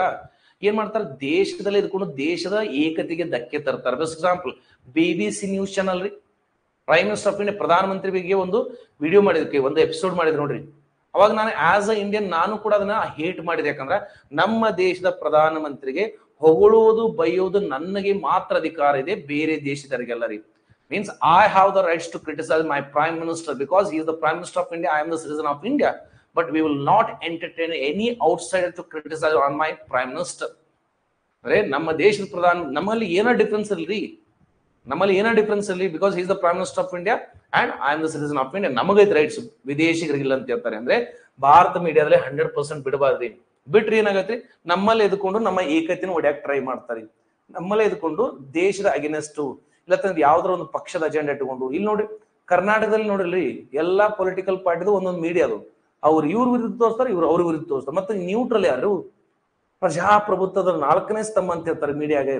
Media is going to call as a fourth pillar of democracy, where if the government is not listening the public voice, then the media has to raise the voice. ಆದ್ರೆ ಮಾಧ್ಯಮ ಹೆಂಗಾಗಿ ನಿಮ್ಗ ಗೊತ್ತದ್ರಿ. ಏನ್ ನೀವು ಕಾಮಿಡಿ ಕಿಲಾಡಿಗಳು Kapil Sharma show ನೋಡೋ ಅವಶ್ಯಕತೆ ಇಲ್ಲ, national media ನೋಡಿದ್ರೆ ಗೊತ್ತಾಗತ್ತೆ ನಿಮ್ಗೆ. ಓನರ್ ಏನ್ ಹೇಳ್ತಾನ ಅದನ್ನ ಕೇಳ್ತವ್ರಿ. ಅವ್ರಿಗೆ ಏನ್ ಬೇಕಾದ್ರೂ ಮಾಡ್ಕೊಳಂದ್ರೆ ನಮ್ಗೆ ಏನ್ ಬೇಕಾದ್ರೂ ನಾವು ಮಾಡ್ಕೊಳನ್ರಿ. ಸೊ that's ಪ್ಲೀಸ್ ರಿಮೆಂಬರ್ ಸನ್. ಅಂದ್ರೆ ಗವರ್ಮೆಂಟ್ ರೂಟ್ ಅಲ್ಲಿ ಸರ್ಕಾರ ಹೇಳಿದಷ್ಟು ಪರ್ಸೆಂಟೇಜ್ ಡಿಸೈಡ್ ಮಾಡ್ತಾರೆ. ಸರ್ ಆಟೋಮೆಟಿಕ್ ಅಂದ್ರೇನು? In these project investors need not have initial, please remember son. ಅಂದ್ರೆ ಆಟೋಮೆಟಿಕ್ ರೂಟ್ ಅಲ್ಲಿ ವಿದೇಶಿಗ ಅನುಮತಿ ಕೇಳೋ ಅವಶ್ಯಕತೆ ಇಲ್ಲ ಅಂತ ಹೇಳ್ತಾರೆ. Please remember this one. Exams ಅಲ್ಲಿ ಸ್ಟೇಟ್ಮೆಂಟ್ ಕೊಡ್ತಾನ್ರಿ, if any person want to invest in Indian project in an automatic route, is it they need to have a permission, that is they need to have a prior permission from the government. ಅಂದ್ರೆ ವಿದೇಶಿಗ ಭಾರತದ automatic ಅಲ್ಲಿ ಹೇಳಿರುವ ಯೋಜನೆಗಳಲ್ಲಿ ಅಥವಾ ಕ್ಷೇತ್ರಗಳಲ್ಲಿ ಹೂಡಿಕೆ ಮಾಡಬೇಕಾದ್ರೆ ಸರ್ಕಾರದ ಅನುಮತಿ ಬೇಕಾ ಅಂತ ಹೇಳ್ತಾರೆ. ಇಲ್ಲ ರೀ, ಪ್ಲೀಸ್ ರಿಮೆಂಬರ್ ಸೋನ. ಅಂದ್ರೆ ಆಟೋಮೆಟಿಕ್ ರೂಟ್ ಅಂದ್ರೆ ಭಾರತದಲ್ಲಿ ಈ ಕ್ಷೇತ್ರದಲ್ಲಿ ನೀನು ನನ್ನ ಅನುಮತಿ ಇಲ್ಲದೆ ಹೂಡಿಕೆ ಮಾಡಬಹುದು. But before the 30 days of your investment, you have to inform for RBI. ಏನ್ ಹೇಳ್ತಾರೆ ಗೊತ್ತ್ರಿ? ನೋಡ್ಪ, ನನ್ನ ಪರ್ಮಿಷನ್ ತಗೊಳ್ಳ ಈ ಕ್ಷೇತ್ರಗಳಲ್ಲಿ ನೀನು ನನ್ನ ಅನುಮತಿ ತಗೊಳ್ಳಾರ್ದ ನೀನು ಇನ್ವೆಸ್ಟ್ಮೆಂಟ್ ಮಾಡು. ಆದರೆ ಆ ಇನ್ವೆಸ್ಟ್ಮೆಂಟ್ ಮಾಡಿದ 30 ದಿನಗಳ ಒಳಗಾಗಿ RBI ಹೇಳ್ಬೇಕ್ರಿ ನೀನು. ಸರ್ ಯಾಕೆ ಹೇಳ್ಬೇಕು ಆರ್ ಬಿ ಐಗೆ? ನೀ ಸುಮ್ಮನೆ ಎಲ್ಲೋ ಬ್ಲಾಕ್ ಮನಿ ತಗೊಂಡ್ಬಂದು ಇಂಡಿಯಾದಾಗ ಇನ್ವೆಸ್ಟ್ ಮಾಡಿ ನಾಳೆ ಅದರಿಂದ ಮಾರ್ಕೆಟ್ ಡಿಸ್ಟರ್ಬೆನ್ಸ್ ಆಗುತ್ತಲ್ಲ. ಸೊ ದಾಟ್ಸ್ ವೈ ನಾನು ಹೇಳ್ತೇನೆ ಮಾರ್ಕೆಟ್ ಡಿಸ್ಟರ್ಬೆನ್ಸ್ ಆಗುತ್ತಲ್ಲ, ಅದಕ್ಕೆ ಏನ್ ಹೇಳ್ತದೆ ಸರ್ಕಾರ, ಇನ್ವೆಸ್ಟ್ ಮಾಡು ಆದ್ರೆ 30 ದಿನಗಳೊಳಗೆ ಆರ್ ಬಿ ಐ ಹೇಳು. ಯಾಕೆ ಆರ್ ಬಿ ಐ ಆ ಇನ್ಸ್ಟಿಟ್ಯೂಟ್ ಮೇಲೆ ಏನಾದ್ರು ರೆಗ್ಯುಲೇಷನ್ ಹಾಕ್ಬೇಕಲ್ಲ, ಆ ಇನ್ಸ್ಟಿಟ್ಯೂಟ್ ಮೇಲೆ ಏನಾದ್ರು ರೆಗ್ಯುಲೇಷನ್ ಹಾಕ್ಬೇಕಲ್ರಿ. So that's why automatic route ಅಲ್ಲಿ ವಿದೇಶಿಗೆ ಹೂಡಿಕೆ ಮಾಡಬಹುದಾದ್ರೆ ಹೂಡಿಕೆ ಮಾಡಿದ 30 ದಿನಗಳ ಒಳಗಾಗಿ ಆರ್ ಬಿ ಐ ಅನುಮತಿ ತಗೋಬೇಕಂದ್ರೆ ಎಷ್ಟು ಇನ್ವೆಸ್ಟ್ಮೆಂಟ್ ಮಾಡಿ, how exactly you brought the money, ಅದು ಇಂಡಿಯನ್ ಕರೆನ್ಸಿ ಒಳಗೆ ಇನ್ವೆಸ್ಟ್ ಮಾಡಿಯೋ ಅಥವಾ ಯಾವ ಬೇರೆ ದೇಶದ ಕರೆನ್ಸಿ ಒಳಗೆ ಇನ್ವೆಸ್ಟ್ ಮಾಡಿಯೋ that investor has to say R B I. Is it clear? ಅರ್ಥ ಆಯ್ತ್ರಿ? ಅರ್ಥ ಆಯ್ತಾ? Is it clear? ಇದೇ ಗೌರ್ಮೆಂಟ್ ರೂಟ್ ಅಲ್ಲಿ ಏನ್ ಮಾಡಿರ್ತದೆ ಗೊತ್ತ್ರಿ, ಪ್ರೊಹಿಬಿಟೆಡ್ ರೂಟ್ ಅಂತ ಇರತ್ರಿ. ಓಕೆ, ಇದೇ ಗೌರ್ಮೆಂಟ್ ರೂಟ್ ಅಲ್ಲಿ ಏನಿರ್ತದ್ರಿ, ಪ್ರೊಹಿಬಿಟೆಡ್. ಗೌರ್ಮೆಂಟ್ ರೂಟ್ ಐತಲ್ರಿ, ಅದ್ರಾಗ ಏನಿರ್ತದೆ ಗೊತ್ತ್ರಿ, ಪ್ರೊಹಿಬಿಟೆಡ್ ಅಂದ್ರ ಕೆಲವೊಂದಿಷ್ಟು ಪ್ರಾಜೆಕ್ಟ್ ನಾಗ ಸರ್ಕಾರ ವಿದೇಶಿಗರನ್ನ ಹೂಡಿಕೆ ಮಾಡಕ್ ಬಿಡಂಗಿಲ್ಲ, ಹೂಡಿಕೆ ಮಾಡುವ ಹಾಗಿಲ್ಲ ಈ ಕ್ಷೇತ್ರದಲ್ಲಿ. ಬೆಸ್ಟ್ ಎಕ್ಸಾಂಪಲ್ ನೋಡ್ಕೊಡಿ, ನೀನು ಸ್ಪೇಸ್ ಅಲ್ಲಿ ಬೇಕಾದ್ರೆ ಇನ್ವೆಸ್ಟ್ಮೆಂಟ್ ಮಾಡು, ಪರ್ಸೆಂಟ್ ನಾ ಡಿಸೈಡ್ ಮಾಡ್ತಾನೆ, ಆದ್ರೆ ಅಣು ತಂತ್ರಜ್ಞಾನ ಇನ್ವೆಸ್ಟ್ಮೆಂಟ್ ಮಾಡಕ್ ಬಿಡಲ್ಲ. ಸರ್ ಸ್ಟಾರ್ಟ್ಅಪ್ ಮತ್ತು FDI ಭಾರತದಲ್ಲಿ ಹೇಗೆ ಕಾರ್ಯನಿರ್ವಹಿಸುತ್ತೆ ಸರ್? ಸ್ಟಾರ್ಟ್ಅಪ್ ಇದು ನಾ ಮಾತಾಡ್ತಾ ಇರೋದು ಏನು ಗೊತ್ತ್ರಿ ಸಬನ್ ಅವ್ರಿಗೆ, ನಾ ಮಾತಾಡ್ತಾ ಇರೋದು ವಿದೇಶಿಗರಿಗೆ ಮಾತ್ರ, ಭಾರತೀಯರಿಗೆಲ್ಲ ರೀ, ವಿದೇಶಿಗರಿಗೆ ಮಾತ್ರ ಹೇಳ್ತಾ ಇದ್ದೀನಿ ನಾ. ಓಕೆ, ಭಾರತೀಯರಿಗೆ ಬರ್ದನ್ರಿ ಹೆಡ್ಡಿಂಗ್, ಪ್ಲೀಸ್ ಸಬಾನ್ ಅವ್ರಿಗೆ ಏನ್ ಬರ್ದನ್ ಹೆಡ್ಡಿಂಗ್ ನೋಡ್ರಿ, ಭಾರತೀಯರ ಅಂತ ಹೆಡ್ಡಿಂಗ್ ಬರ್ದು ನಾ ಏನ್ ಮಾಡಿದ್ರಿ, ವಿದೇಶಿಗರು ತಗೊಂಡ್ರಿ. ಸರ್ ಭಾರತೀಯ ನೆಕ್ಸ್ಟ್ ಡಿಸ್ಕಷನ್ ಮಾಡ್ಕೊಡ್ತೇನ್ರಿ, ಮಾಡ್ಕೊಡ್ತೇನ್ರಿ. ಈಗ ನೋಡ್ರಿ, ಭಾರತ ಸರ್ಕಾರ ವಿದೇಶಿಗರನ್ನ ಕರ್ಕೊಂಡ್ ಬಂದಾಗ ಅವ್ರು ಏನ್ ಮಾಡಿದ್ರಿ, ಪ್ರಾಫಿಟ್ ತಗೊಂಡು ಹೋಗ್ತಾ ಇದ್ರು. ಅದೇ ನಮ್ಮಲ್ಲಿ ಭಾರತೀಯರು ಕೂಡ ಇನ್ವೆಸ್ಟ್ ಮಾಡಕ್ಕೆ ಇಂಟ್ರೆಸ್ಟ್ ಇದ್ರ, it's better to allow them right, ಅವ್ರಿಗೆ ನೋಡ್ಕೊಡ್ರಿ, ಆಟೋಮೆಟಿಕ್ ರೂಟ್ ಇರ್ತೈತಿ. ಭಾರತೀಯರಿಗೆ ಆಟೋಮೆಟಿಕ್ ರೂಟ್ ಐತ್ರಿ, ವಿದೇಶಿಗರಿಗೆ ಮಾತ್ರ ಈ ತರ ಸೆಗ್ರಿಗೇಟ್ ಮಾಡ್ತಾರೆ. ಬೆಸ್ಟ್ ಎಕ್ಸಾಂಪಲ್, ಭಾರತದ ಮೊಟ್ಟ ಮೊದಲ ಖಾಸಗಿ rocket Vikram S, already question raise ಆಗೈತ್ರಿ. ಐ ಥಿಂಕ್ FDA ದಲ್ಲಿ ಕೇಳಿದ, ರೀಸೆಂಟ್ಲಿ ಕೀಬೋರ್ಡ್ ಕಂಡಕ್ಟ್ ಮಾಡ್ತಲ್ಲ, ವಿಕ್ರಮ್ ಎಸ್ ಕುರಿತಾದ ಸರಿಯಾದ ಹೇಳಿಕೆ ಹಿಂಗೇನೈತರಿ, India's first ever private rocket that is Vikram S, that is Skyroot Aerospace. ಯಾಕಂದ್ರೆ ಭಾರತದ ಕಂಪ್ನಿ ಅಲ್ಲ, ಅವ್ರು ಆಟೋಮೆಟಿಕ್ ಹೋಗ್ಬೋದು, ಆದ್ರೆ ಎಷ್ಟು ಇನ್ವೆಸ್ಟ್ಮೆಂಟ್ ಮಾಡಂತ ಹೇಳ್ಬೇಕಲ್ಲ, Indians also has to say right. Best example money current ಬಸ್ ಬಂದ್ರಿ, ಭಾರತದ 2ನೆಯ ಖಾಸಗಿ ರಾಕೆಟ್ ಅಗ್ನಿಬಾನ್ ಅಂತ ಬಂತಲ್ರಿ, ಭಾರತದ ಮೊಟ್ಟ ಮೊದಲ ಖಾಸಗಿ ರಾಕೆಟ್ ಉಡಾವಣೆ ಕೇಂದ್ರ ಅಗ್ನಿಕುಲ್ ಕಾಸ್ಮೋಸಿಸ್, ಅವನ್ನೆಲ್ಲ ಬರೆಸ್ತಂದ್ರೆ ಅಂದ್ರೆ ಭಾರತೀಯರು ಅವ್ರು ಆಟೋಮೆಟಿಕ್ ಆಗಿ ಇನ್ವೆಸ್ಟ್ಮೆಂಟ್ ಮಾಡ್ಬೋದು. ಯಾಕಂದ್ರೆ ಅವ್ರ ಕಂಪ್ನಿ ಇಲ್ಲೇ ಐತೆ ಅಂದಾಗ ಇಲ್ಲೇ ಎಂಪ್ಲಾಯ್ಮೆಂಟ್ ಕೊಟ್ಟಿರ್ತಾರ. ಸರ್ಕಾರಕ್ಕೆ ಅವ್ರು ಏನ್ ಮಾಡ್ತಾರ ಗೊತ್ತ್ರಿ, ಡೈರೆಕ್ಟ್ ಟ್ಯಾಕ್ಸ್ ಕಟ್ತಾರ, ಅವರ ಎಂಪ್ಲಾಯಿಗಳು ಕೂಡ ಡೈರೆಕ್ಟ್ ಟ್ಯಾಕ್ಸ್ ಕಟ್ತಾರಲ್ರಿ. FDA ಮೀನ್ಸ್ ಗೊತ್ತಿಲ್ಲ ಸರ್, ಬಟ್ 2 ಟೈಪ್ಸ್ ಇದೆ ಅಂತ ಗೊತ್ತಿರಲಿಲ್ಲ sir. Okay, don't worry. Okay, FDA ಅಂದ್ರೆ ಈ ತರ ವಿದೇಶಿಗರ ಹೂಡಿಕೆ ಮಾಡಕ ಇರ್ತಾರೆ. ಅದೇ ಗವರ್ಮೆಂಟ್ ರೂಟ್ ಅಲ್ಲಿ ಪ್ರೊಹಿಬಿಟೆಡ್ ಅಂತ ಇಟ್ಟಿರ್ತಾರೆ, ಅಂದ್ರೆ ಈ ಕ್ಷೇತ್ರದಲ್ಲಿ ವಿದೇಶಿಗರ ಹೂಡಿಕೆ ಮಾಡಕ್ ಬಿಡಂಗಿಲ್ಲ. I will take a simple example, ನಮ್ಮ ದೇಶದಲ್ಲಿರುವ ಅಣು ಸ್ಥಾವರಗಳಲ್ಲಿ ವಿದೇಶಿಗರ ಹೂಡಿಕೆ ಬಿಡಬೇಕೇನ್ರಿ ನಾವು? Is it government of India has to allow the foreign investment in India's nuclear projects? Allow ಮಾಡ್ಬೇಕಾ? ಅಲೋ ಮಾಡ್ಬೇಕೇನ್ರಿ? ಭಾರತದ ಅಣು ತಂತ್ರಜ್ಞಾನದಲ್ಲಿ ವಿದೇಶಿಗರ ಹೂಡಿಕೆ ಬಿಡಬಾರದ್ರಿ ಅಂದ್ರ ಗವರ್ಮೆಂಟ್ ಸ್ಟ್ರಿಕ್ಟ್ಲಿ ವಿದೇಶಿಗರನ್ನ ಈ ರೂಟ್ ಇದರಲ್ಲಿ ಬಿಡಂಗಿಲ್ಲ. ಯಾಕಂದ್ರ ನಾಳೆ ಎಲ್ಲ ನಮ್ಮ ಅಣು ಸ್ಥಾವರಗಳ ಮಾಹಿತಿ ತಗೊಂಡೋಗಿ ಶತ್ರುವಿಗೆ ಕೊಟ್ರೆ ಏನ್ ಮಾಡ್ತೀರಿ? ಅದಕ್ಕೆ ಬಿಡಂಗಿಲ್ಲ. ಅಂದ್ರೆ ಸ್ಟ್ರಿಕ್ಟ್ಲಿ ಪ್ರೊಹಿಬಿಟೆಡ್ ರೂಟ್ಸ್ ಅಂತ ಇಲ್ಲೇ ಇರ್ತದೆ. ಆಟೋಮೆಟಿಕ್ ರೂಟ್ ಒಳಗ ಒಂದಿಷ್ಟು ಲಿಸ್ಟ್ ಮಾಡ್ರಿ, ಈ ಕ್ಷೇತ್ರದಲ್ಲಿ ಯಾರು ಹೂಡಿಕೆ ಮಾಡುವ ಹಾಗಿಲ್ಲ. ಯಾಕಂದ್ರ ಇದು ಭಾರತ ಸರ್ಕಾರಕ್ಕೆ ಮಾತ್ರ ಇರ್ತದ್ರಿ, ಅಣು ಸ್ಥಾವರಲ್ಲಿ ಭಾರತ ಸರ್ಕಾರಕ್ಕೆ ಮಾತ್ರ ಇರ್ತದ್ರಿ. Please remember. ಅದಕ್ಕೆ ರೀ ಮನಿ ಕರೆಂಟ್ ಬಸ್ ಬಂದ್ರಿ, ಭಾರತದ ಮೊಟ್ಟ ಮೊದಲ ಪ್ರೆಷರೈಸ್ ಹೆವಿ ವಾಟರ್ ರಿಯಾಕ್ಟರ್ ಕಕ್ರಾಪುರ್ 2 ಅದು ಭಾರತ ಸರ್ಕಾರದ ಇನ್ವೆಸ್ಟ್ಮೆಂಟ್. ಕಕ್ರಾಪುರ್ 3 ಯಾವ್ದು ಭಾರತ ಸರ್ಕಾರದ ಇನ್ವೆಸ್ಟ್ಮೆಂಟ್ ಐತಿ ಅಂತ ಹೇಳ್ತಾರೆ. ಇಸ್ ಇಟ್ ಕ್ಲಿಯರ್ ನಾವು? ಅರ್ಥ ಆಯ್ತ್ರಿ? ಈಗ NSIL ಹೋಗಿ ಪ್ರಾಜೆಕ್ಟ್ ಇಂಪ್ರೆಸ್ ಮಾಡ್ತು, ಬಟ್ ಅವ ರೆಡಿ ಇರ್ದಾನ ಇನ್ವೆಸ್ಟ್ ಮಾಡಕ, ಬಟ್ ಅದನ್ನ ವೆರಿಫೈ ಮಾಡ್ಬೇಕಲ್ಲ ನಾವು, ಅಂದ್ರೆ ಅವ್ನು ದಾರಿ ಕೊಡ್ಬೇಕಲ್ಲ. We have to give the route for that particular person to invest in India, right? So these are the things. Is it clear ನಾವು? ರಕ್ಷಣೆಯಲ್ಲಿ ಹೂಡಿಕೆ ಇಲ್ಲ ಅಲ್ವಾ ಸರ್? ಸಭಾನವರಿ ರಕ್ಷಣೆಯಲ್ಲಿ ಹೂಡಿಕೆ ಇಲ್ಲಲ್ಲ, 100% ಬಿಟ್ಟಾರ. ಏನ್ ಹೇಳಿನ ಇಲ್ಲಿ? ಕ್ಷೇತ್ರ ರೀ. ಏನ್ ಹೇಳ್ತಾರೆ ಗೊತ್ತ್ರಿ, ಅಲ್ಲಿ ಯಾವ ಕ್ಷಿಪಣಿ ಮೇಲೆ ಇನ್ವೆಸ್ಟ್ಮೆಂಟ್ ಮಾಡ್ಬೋದು, ಟ್ಯಾಂಕ್ ಮೇಲೆ ಇನ್ವೆಸ್ಟ್ಮೆಂಟ್ ಮಾಡ್ಬೋದು, ದಟ್ ಇಸ್ AK-47 ಗನ್ ಮೇಲೆ ಮಾಡ್ಬೋದು. ಅಂದ್ರೆ ಸಿ ಡಿಫೆನ್ಸ್ ಅಂದ್ರೆ ಒಂದ ವಸ್ತು ತಯಾರು ಮಾಡ್ತಾ ಇಲ್ಲ ನಾವು. ಬ್ರಹ್ಮೋಸ್ ಕ್ಷಿಪಣಿ ಮಾಡ್ತೀವಿ, ಬರಾಕ್ ಮಾಡ್ತೀವಿ, ನ್ಯಾಗ್ ಮಿಸೈಲ್ ಮಾಡತ್ತೀವಿ. Okay, that is okay. I think Rudra helicopter ಮಾಡತ್ತೀವಿ ಅಂದ್ರೆ ಅದ್ರಾಗ ಹೇಳ್ತಾರೆ ಈ ಗನ್ ನಲ್ಲಿ ನೀವು ಮಾತ್ರ ಇನ್ವೆಸ್ಟ್ಮೆಂಟ್ ಮಾಡ್ಬೋದು, ಸ್ನೈಪರ್ಸ್ ಅಲ್ಲಿ ಮಾಡುವ ಹಾಗಿಲ್ಲ ಅಂದ್ರೆ ಇಲ್ಲಿ ಡಿಸೈಡ್ ಮಾಡ್ತೀವಿ ವಿಚ್ ಪ್ರಾಜೆಕ್ಟ್. ಡಿಫೆನ್ಸ್ ಅಲ್ಲಿ 100% ಕೊಟ್ರ ಆ ಡಿಫೆನ್ಸ್ ಒಳಗೆ ಯಾವ ಪ್ರಾಡಕ್ಟ್ ಮೇಲೆ ಮಾಡ್ಬೇಕನ್ನೋದು ಅವು ಗೌರ್ಮೆಂಟ್ ವಿಲ್ ಡಿಸೈಡ್.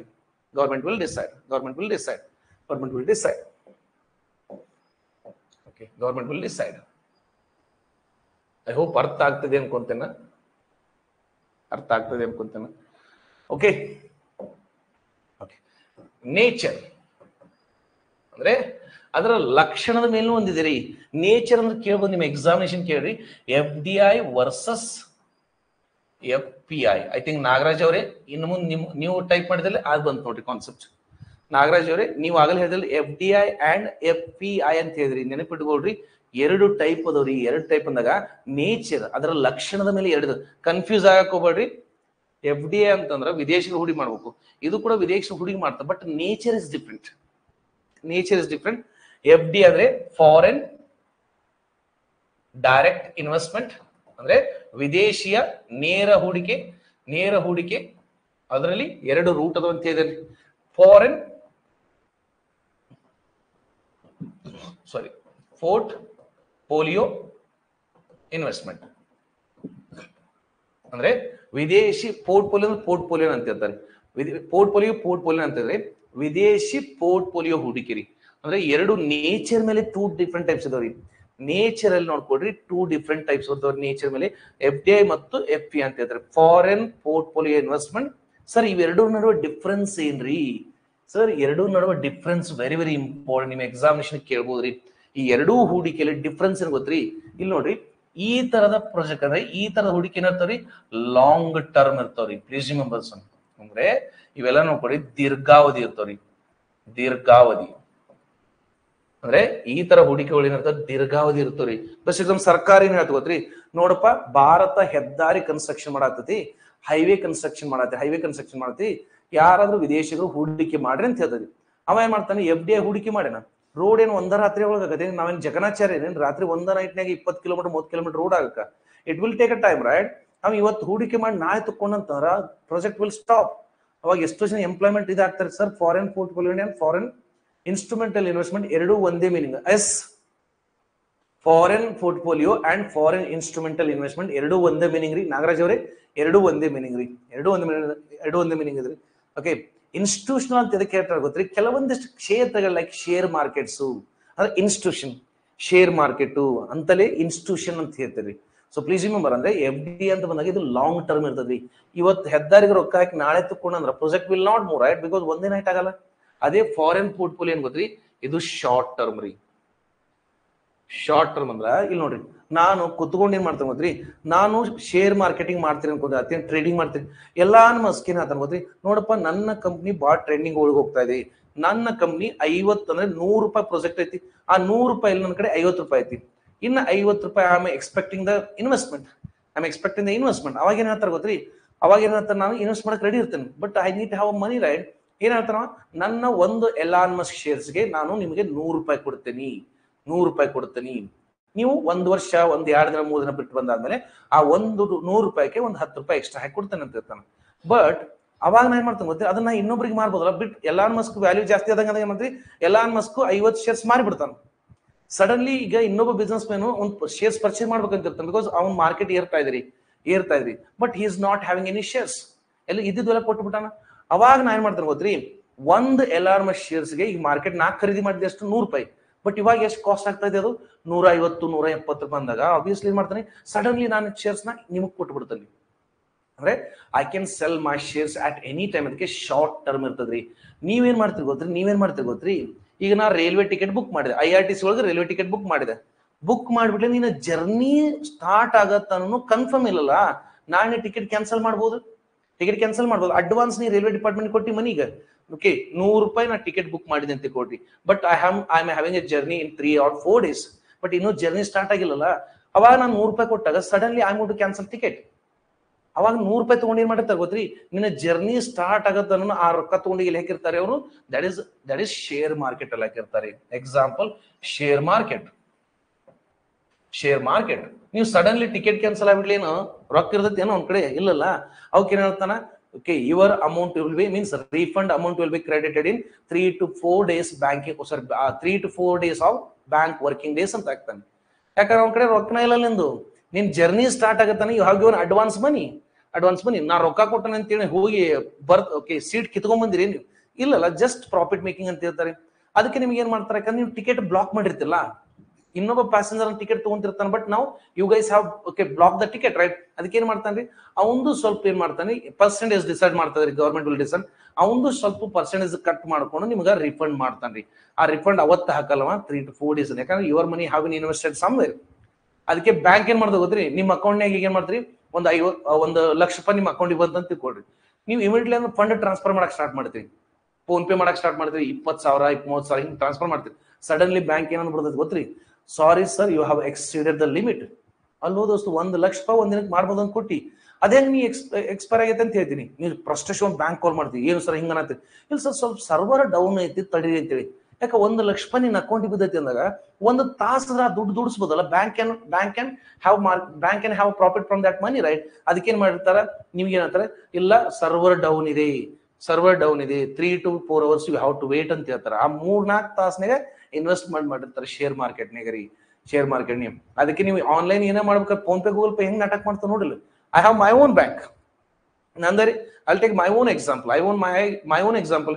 ನಂದು ಸ್ಕಾಲರ್ಶಿಪ್ LLB ಸ್ಕಾಲರ್ಶಿಪ್ ನಂದು ಓಲ್ಡ್ ಆಧಾರ್ ಕಾರ್ಡ್ ಲಿಂಕ್ ಇದ್ದ ಬ್ಯಾಂಕ್ ಆಕ್ಸಿಸ್ ಬ್ಯಾಂಕಿಗೆ ಬಂದ್ ಬಿದ್ಬಿಡತ್ರಿ. ಆಕ್ಸಿಸ್ ಬ್ಯಾಂಕಿಗೆ ಬಂದ್ ಅಮೌಂಟ್ ಆಗಿದೆ. ಬಟ್ ಏನಾಗಿದೆ ಗೊತ್ತ್ರಿ, ನಾನು 2 ವರ್ಷದ ಮ್ಯಾಗ ಆತ ಆಕ್ಸಿಸ್ ಬ್ಯಾಂಕ್ ಯೂಸ್ ಮಾಡ್ತಾರ, ಅದಕ್ಕೆ ಅಕೌಂಟ್ ಡಿಮಾರ್ಟ್ ಆಗೈತೆ ಅಂದ್ರೆ ಫ್ರೋಸನ್ ಆಗೈತೆ ಅಂದ್ರೆ ಫ್ರೀಸ್ ಆಗಿಬಿಟ್ಟೈತ್ರಿ. ನನ್ನ ಸ್ಕಾಲರ್ಶಿಪ್ ನೋಡಿದ್ರ ಆಧಾರ್ ಕಾರ್ಡ್ ಲಿಂಕ್ ಇದಕ್ಕ ಆಕ್ಸಿಸ್ ಬ್ಯಾಂಕ್ ಬಂದ್ ಕುಂತದ್ರಿ. ಅದನ್ನ ಹೋಗಿ ನಾನು ಅಕೌಂಟ್ ನ ರಿಯಾಕ್ಟಿವ್ ಮಾಡಕಂತ ಹೋಗಿರಿ, ರಿಯಾಕ್ಟಿವ್ ಮಾಡಕ್ ಹೋಗೇನ್ರಿ. ಯಾವಾಗ ಗೊತ್ತ್ರಿ, ಗುರುವಾರನ ಹೋಗೇನಿ, ಲಾಸ್ಟ್ ಗುರುವಾರನ ಹೋಗಿರ್ರಿ ಮಾಡಾಕ. ಏನ್ ಹೇಳ್ಯಾರ ಗೊತ್ತ್ರಿ, ಅವ್ರು ಏನ್ ಹೇಳ್ಯಾರ, ಸರ್ 2 days ಒಳಗ ಆಗತ್ರಿ, KYC ಎಲ್ಲ ಮಾಡಿಸ್ಕೊಂಡ್ರಿ, KYC ಎಲ್ಲ ಮಾಡ್ಕೊಂಡು 2 days ಒಳಗ ಆಗತ್ತ ಅಂತ ಹೇಳ್ಯಾರ. 2 days ಒಳಗ ಆಗತ್ತಂತ ಹೇಳಿ ನಿನ್ನ ಮೆಸೇಜ್ ಕಳ್ಸ್ಯಾರ. ನಾವು ಒಳ್ಳೆ ಫೋನ್ ಹಚ್ಚಿ ಬೈದಾಗ ನಿನ್ನ ಮೆಸೇಜ್ ಕಳ್ಸ್ಯಾರ after 4 days. Yesterday have message, okay I don't know, ಕಾಣುತ್ತಲ್ಲ ಗೊತ್ತಿಲ್ರಿ, ನಿನ್ನ ಮೆಸೇಜ್ ಕಳ್ಸ್ಯಾರಿ. Okay your service request number so and so for your account activation has been registered and will be completed by 24/5/2024 16.56 ಅಂತನೂ ಕೊಟ್ಟಾರ. ಅಂದ್ರೆ 10 ದಿನ ನನ್ನ ಅಮೌಂಟ್ ದುಡಿಸ್ಕೊಂಡ್ರಲ್ರಿ ಇವರು. ಇಲ್ಲ ರೀ, ಆನ್ ಸ್ಪಾಟ್ ಮಾಡ್ಬೋದ್ರಿ ಪ್ರಿಯಾ ಅವರೇ. ಈ bank employee will decide on the spot ಮಾಡ್ತಾರ. ಆದ್ರೆ ಬ್ಯಾಂಕ್ ರೂಲ್ಸ್ ಏನಾದ್ರು ತಗೋತ್ರಿ, ಈ ತರ ಏನಾದ್ರು ಅಕೌಂಟ್ ಫ್ರೀಸ್ ಆಗಿದ್ರೆ, ಅವ್ರ ಅಕೌಂಟ್ ಅಲ್ಲಿ ಅಮೌಂಟ್ ಇದ್ದರೆ ಅದನ್ನ ಹೆಂಗಾರ ಮಾಡಿ ವೇಟ್ ಮಾಡಿಸ್ರಿ. ಯಾಕಂದ್ರ ನನ್ನ ಅಕೌಂಟ್ ಓಪನ್ ಆಗತ್ತನ್ನ I cannot withdraw that money. Bank know that I cannot withdraw. Bank ಗೊತ್ತೈತಿ ನನ್ನ ಅಕೌಂಟ್ ಆಕ್ಟಿವೇಟ್ ಆಗತ್ತನ್ನ ಅಮೌಂಟ್ ಯೂಸ್ ಮಾಡಕ್ ಬರಲ್ಲ. ಅವಾಗ ಹಂಗ ಸುಮ್ಮನೆ ಕಾಯ್ಸಪ್ಪ, ಡಿಲೇ ಮಾಡ್ಸೋದು. ಅಷ್ಟ್ ಗ್ಯಾಪ್ನೊಳಗೆ ಅದನ್ನ ಏನ್ ಮಾಡಿರ್ತಾರೆ, ಶೇರ್ ಮಾರ್ಕೆಟ್ನಾಗ ಹಾಕಿ ಪ್ರಾಫಿಟ್ ತಕೊಂಡಿರ್ತಾರೆ. 15 days ಅಲ್ರಿ, ಒಂದ ದಿನ ಅಲ್ಲ, ನಿಮ್ ಮುಂದೆ ಮಾಡ್ಬೋದು. ಇಲ್ಲೇ ಇರ್ತಾರಲ್ರಿ, ಐ ಥಿಂಕ್ 2-3 ಜನ PDO ಎಂಪ್ಲಾಯ್ ಇದಾರೆ ಈ ಬ್ಯಾಚ್ ಅಲ್ಲಿ. I think 2 or 3 member as per my information ಅವ್ರು PDO ಇದಾರೆ. Already they are working as a PDO. ನೀವು ಗವರ್ಮೆಂಟ್ ಎಂಪ್ಲಾಯ್ ಇರ್ತೀರಿ, ಸರ್ ಬಿಲ್ ಅಂತೀರಿ. ಗವರ್ಮೆಂಟ್ ಏನ್ ಮಾಡದ್ರಿ, ಒಂದ್ 10 ದಿನ ತಡೀರಿ, ಆ ರೊಕ್ಕ ದುಡ್ಸೋಣ ಅಂತ ಹೇಳ್ತಾರೆ. They can but they won't. ಅವರು ಸಾರ್ವಭೌಮ, they are also working under the government rules. ಯಾವ ಬ್ಯಾಂಕ್ ನ ಕೆಲಸ ಮಾಡತ್ತ ಬ್ಯಾಂಕ್ ಏನ್ ಇನ್ಸ್ಟ್ರಕ್ಷನ್ ಕೊಡತೈತಿ ಅದ್ ಮಾಡ್ಲೇಬೇಕಲ್ಲ, ಪಾಪ ಅವ್ರದ್ದು ತಪ್ಪಿಲ್ಲ. I am not going to put a blame on employees also, because owner ಏನತ್ತ ಅದನ್ನ ಮಾಡ್ಲೇಬೇಕಲ್ರಿ. ಓನರ್ ಏನ್ ಹೇಳ್ತಾರೆ ಅದನ್ನ ಮಾಡಬೇಕ್ರಿ. ಓಕೆ ನಾಗರಾಜ್ ಅವ್ರು ನೋಡ್ರಿ, ವಿಲೇಜ್ ಅಡ್ಮಿನಿಸ್ಟ್ರೇಷನ್, ನೀವ ನೋಡ್ರಿ ಬಿಲ್ ಬಂತೇನ್ರಿ, ನನ್ ಕೆರೆ ಬಿಲ್ ಬಂತು ಅಂತ ಕೇಳ್ತಾನೆ ಇರ್ತಾರೆ. ಯಾಕಂದ್ರೆ ನಮ್ಮೂರಲ್ಲಿ my brother is panchayat member. ನಮ್ಮೂರಿನ ಎಲ್ಲ GPS ಅವನೇ ಮಾಡ್ತಾನ್ರಿ. ನಮ್ಮೂರಿನ ರೇಷನ್ ಡಿಸ್ಟ್ರಿಬ್ಯೂಷನ್ ನಮ್ಮ ಅಣ್ಣನ ಮಾಡ್ತಾನ್ರಿ. ಓಕೆ ಈಗ ನೋಡ್ರಿ, ration card, Anna Bhagya, okay ration card ಎಲ್ಲ ಹೊಸ ಮಾಡ್ಸಂದ್ರು ಸುಮ್ನೆ ಸರ್ವರ್ ಡೌನ್ ಮಾಡಿಬಿಡಪ್ಪ. ಈ ತಿಂಗಳು ರೇಷನ್ ಕಟ್ಟದ ಗೌರ್ಮೆಂಟ್ಗೆ ಪ್ರಾಫಿಟ್ ಅಲ್ಲ. ಅಂದ್ರೆ ಎಲ್ಲವನ್ನೂ ಬಾಯ್ ಬಿಟ್ಟು ಹೇಳಕ್ಕಾಗಂಗಿಲ್ಲ. ಬೇಕಾದ್ರೆ ಡೈರೆಕ್ಟ್ ಸಿಗ್ರಿ ಹೇಳ್ತೀನಿ ಅಂತೇಳಿ. ಎಲ್ಲ ತರ ನೀವು ಗೌರ್ಮೆಂಟ್ ಎಂಪ್ಲಾಯ್ ನಿಮ್ಗ ಗೊತ್ತಿರ್ತದ್ರಿ, ನಿಮ್ಗೆ ಮನಸ್ಸಲ್ಲಿ ಹೇಳ್ಬೇಕಂತಿದ್ರು ಕೂಡ you can not express because you are working under certain restrictions made by governments. Okay, you are working under certain restriction made by governments, right? I cannot open. ಯಾಕಂದ್ರೆ ನಿಮ್ ವರ್ಕ್ ಎಥಿಕ್ಸ್ ನಿಮ್ಗೆ ಇರ್ತದೆ, ನಮ್ಮ ವರ್ಕ್ ಎಥಿಕ್ಸ್ ನಮ್ಗೆ ಇರ್ತಾವ. ನೀವು ಬಾಯ್ ಹೇಳ್ಬೇಕಂದ್ರೆ ಅದನ್ನ ಹೇಳಕ್ ಆಗಲ್ಲ ರೀ. Okay, is it clear now? Is it clear now? Is it clear now? ಅರ್ಥ ಆಯ್ತಾ? ಅರ್ಥ ಆಯ್ತ್ರಿ? ದೆನ್ ಮೀನ್ಸ್ ಇಲ್ಲಿ ಬರ್ಕೊಡ್ರಿ, investors can claim certain rights on their investment. Please remember son, andre you know. Okay, next point very very important ರೀ. ಈಗ ನೋಡ್ರಿ, ನಾನು ಭಾರತದ ಹುಬ್ಬಳ್ಳಿಯಿಂದ ಧಾರವಾಡ ಹೆದ್ದಾರಿಗೆ ಇನ್ವೆಸ್ಟ್ ಮಾಡಿದ್ವಿ. Now I have invested for the construction or upgradation of Hubballi to Dharwad highway. ಸರ್ಕಾರ ಏನಂತ ನೋಡಪ್ಪ, 5 ವರ್ಷ ನೀವು ಟೋಲ್ ಕಲೆಕ್ಷನ್ ಮಾಡ್ಕೊಂಡು ನಿನ್ನ ಹಣ ತಕೊಂತ ಹೇಳ್ತ ನನಗೆ. ಅದಕ್ಕೆ ನಾನು ಟೋಲ್ ಕಲೆಕ್ಷನ್ ಮಾಡತ್ತೀನಿ, ಎಲ್ಲರಿಗೂ ಕಲೆಕ್ಟ್ ಮಾಡ್ಬೇಕಲ್ಲ ಟೋಲ್ಸು. ಸೊ ಸೆಬಿ FPI ಅನ್ನು ನಿಯಂತ್ರಿಸ್ತಾ. Obviously security exchange board of India ಅದು ಕ್ರೆಡಿಟ್ ರೇಟಿಂಗ್ ಏಜೆನ್ಸಿಗಳನ್ನ ಮತ್ತು ಶೇರ್ ಮಾರ್ಕೆಟ್ ನ ಎಲ್ಲ ನಿಯಂತ್ರಣ ಮಾಡೋದು ಯಾರಿ? ಸೆಬಿ ಕನ್ನಡದ ಬರ್ಕೊಡ್ರಿ ಸವಿತಾ ಅವರೇ. ಓಕೆ, ಅಂದ್ರೆ ಹೂಡಿಕೆದಾರ ಆ ಹೂಡಿಕೆಯಲ್ಲಿ ಸ್ವಲ್ಪ ಅಧಿಕಾರಗಳನ್ನು ಕೇಳಬಹುದ್ರಿ. ಹೂಡಿಕೆದಾರ ಅವನ ಹೂಡಿಕೆಯ ಪ್ರಾಜೆಕ್ಟ್ ಅಲ್ಲಿ ಅಧಿಕಾರವನ್ನು ಕೇಳಬಹುದು, ಸ್ವಲ್ಪ ಅಧಿಕಾರ ಕ್ಲೇಮ್ ಮಾಡಬಹುದ್ರಿ. Means investors can claim certain right on there investment project ಅಂತ ಹೇಳ್ತಾರೆ. ಅಂದ್ರೆ ನಾ ಈಗ ನೋಡ್ರಿ, ಹುಬ್ಳಿ ಟು ಧಾರವಾಡ ಹೆದ್ದಾರಿ ಹಾಕ್ಬೇಕಾದ್ರೆ ಸರ್ಕಾರ ನೀನು ನೋಡಪ್ಪ ಅಪ್ಗ್ರೇಡ್ ಮಾಡು, 5 ವರ್ಷ ನೀವು ಟೋಲ್ ಕಲೆಕ್ಷನ್ ಮಾಡ್ಕೊಂತ ಹೇಳ್ತಾರೆ. ಟೋಲ್ ಕಲೆಕ್ಷನ್ ಮಾಡ್ಕೊಂಡು ಅವ ಸರ್ಕಾರ ಗವರ್ಮೆಂಟ್ ಎಂಪ್ಲಾಯೀಸ್ಗೆ ಆಫೀಷಿಯಲ್ಸ್ಗೆ ನೀನು ಟೋಲ್ ಕಲೆಕ್ಟ್ ಮಾಡಕ್ ಹೋಗ್ಬೇಡ ಅಂತ ಹೇಳಿ. ಓಕೆ, ಒಪ್ಕೊಂಡೆ. ಈಗ ನಾಳೆ ನಂದು ಒಂದು ಕಂಪ್ನಿ ಇರ್ತೈತಲ್ಲ, I have my own company, right? I am running my own vehicles. ಅವಾಗ ನಾ ಏನಾಗ್ತಾರೆ ಗೊತ್ತ್ರಿ, ನನ್ನ ವೆಹಿಕಲ್ಸ್ ನಾ ಟೋಲ್ ನ ಕಲೆಕ್ಟ್ ಮಾಡಂಗಿಲ್ಲ. ಬಿಕಾಸ್ ನಾನು ಇನ್ವೆಸ್ಟ್ ಮಾಡೀನಿ ಈ ಪ್ರಾಜೆಕ್ಟ್ ಮೇಲೆ. ಅಂದ್ರೆ ನನ್ಗೆ ಸ್ವಲ್ಪ ರೈಟ್ಸ್ ನ ಕೇಳ್ಬೋದಾದ್ರೆ ಓನರ್ಶಿಪ್ ಕೇಳಕ್ಕಾಗಲ್ಲ. ಆದ್ರೆ ನಾನು ಸ್ವಲ್ಪ ಅದರಲ್ಲಿ ಅಧಿಕಾರವನ್ನು ಕೇಳಬಹುದು ಅಂತ ಹೇಳ್ತಾರೆ. ಅಂದ್ರೆ ಅಲ್ರಿ, ಹುಬ್ಬಳ್ಳಿ ಟು ಧಾರವಾಡ ಹೈವೇ ನಾ ಹಾಕೇನಂದಾಗ ನನ್ನ ವಾಹನಗಳು ನಾನು ಟೋಲ್ ಕಲೆಕ್ಟ್ ಮಾಡಂಗಿಲ್ಲ. ನನ್ನ ವಾಹನಗಳು ನಾನು ಟೋಲ್ ಕಲೆಕ್ಟ್ ಮಾಡ್ತೀನಿ ಇಲ್ಲಲ್ಲ. I can collect toll tax from the public, not for my own vehicles. ಅಂದ್ರೆ ನೀವು ಸ್ವಲ್ಪ ಅಧಿಕಾರವನ್ನು ಕೇಳಬಹುದ್ರಿ. ಇಲ್ಲಿ ಓನರ್ಶಿಪ್ ಕೇಳಕ್ಕಾಗಲ್ಲ, ಸಮ್ ರೈಟ್ಸ್ ಕೇಳಬಹುದು, ಅಂದ್ರೆ ಸ್ವಲ್ಪ ಅಧಿಕಾರ ಕೇಳಬಹುದು. ಆದ್ರೆ ಹಿಯರ್ ಯು ಕೆನ್ ನಾಟ್, ಅಂದ್ರೆ ಕಾಂಟ್. ಅಂದ್ರೆ ಇಲ್ಲಿ ಅಧಿಕಾರ ಕೇಳಕ್ಕಾಗಲ್ಲ, ಯಾಕಂದ್ರೆ ಇಟ್ಸ್ ಕಂಪ್ಲೀಟ್ಲಿ ಪ್ರಾಫಿಟ್ ಮೇಕಿಂಗ್. ಅಂದ್ರೆ ಕಂಪ್ಲೀಟ್ಲಿ ಪ್ರಾಫಿಟ್. ನೋಡ್ರಿ, ನಾ ಎಲಾನ್ ಮಸ್ಕ್ದು ಟೆಸ್ಲಾ ಕಾರ್ ಶೇರ್ ಖರೀದಿ ಮಾಡಿ ಅಂದಾಗ ಟೆಸ್ಲಾ ಕಾರ್ನಾಗ ಹೋಗಿ ಏನಪ್ಪಾ ಎಲಾನ್ ಮಸ್ಕ್ ನನಗೂ ಕೊಡೋ ಕಾರು, ನಾನು ನಿನ್ನ ಕಂಪ್ನಿ ಒಳಗೆ ಬಂದು ಕುಂದಿರ್ತೀನಿ AC ಒಳಗೆ ಅಂತ ಹೇಳ್ಬೋದೇನ್ರಿ? Is it I can claim? No, right? It's only profit making. ಅಂದ್ರೆ ಹೂಡಿಕೆದಾರರು ಆ ಹೂಡಿಕೆಯಲ್ಲಿ ಯಾವುದೇ ತರ ಅಧಿಕಾರವನ್ನು ಕೇಳಲು ಹಕ್ಕಿಲ್ಲ ರೀ. They can not claim any rights on such investment ಎಲ್ರಿ ಫಾರಿನ್ ಪೋರ್ಟ್ಫೋಲಿಯೋ. ಬಟ್ ಇಲ್ಲೇ ಸ್ವಲ್ಪ ಅಧಿಕಾರವನ್ನು ಕೇಳ್ಬೋದು, ಆದ್ರೆ ಓನರ್ಶಿಪ್ ಅಲ್ಲ ಅಂತ ಹೇಳ್ತಾರೆ. ಸ್ವಲ್ಪ ಅಧಿಕಾರ ಕೇಳ್ಬೋದು ಅಂದ್ರೆ ನೋಡ್ರಿ, ನನ್ನ ವಾಹನಗಳು ಬಿಡ್ತೇನಪ್ಪ, ಇಲ್ಲ ನನ್ನ ಕಂಪ್ನಿಗೆ ಜಾಸ್ತಿ ಸರ್ವಿಸ್ ಕೊಡ್ರಿ ಅಂತ I can go for some rights, but I cannot claim ownership. ಇಲ್ಲೇ ರೈಟ್ಸ್ ಇಲ್ಲ, ಓನರ್ಶಿಪ್ ಅಲ್ಲ ರೀ. ಚಲೋ ಪ್ರಾಫಿಟ್ ಬಂತ ಮಾರಿ ಬಿಡ್ತೇನೆ ಇನ್ನೊಬ್ಬರಿಗೆ ಶೇರ್ಸ್ ನ. ಚಲೋ ಪ್ರಾಫಿಟ್ ಆಗ್ತಾ ಇಲ್ಲ, ನಾ ಲಾಸ್ ಹೋದ್ರು ನಾ ಮಾರ್ತೇನೆ ಅಂತ ಹೇಳ್ತಾರೆ.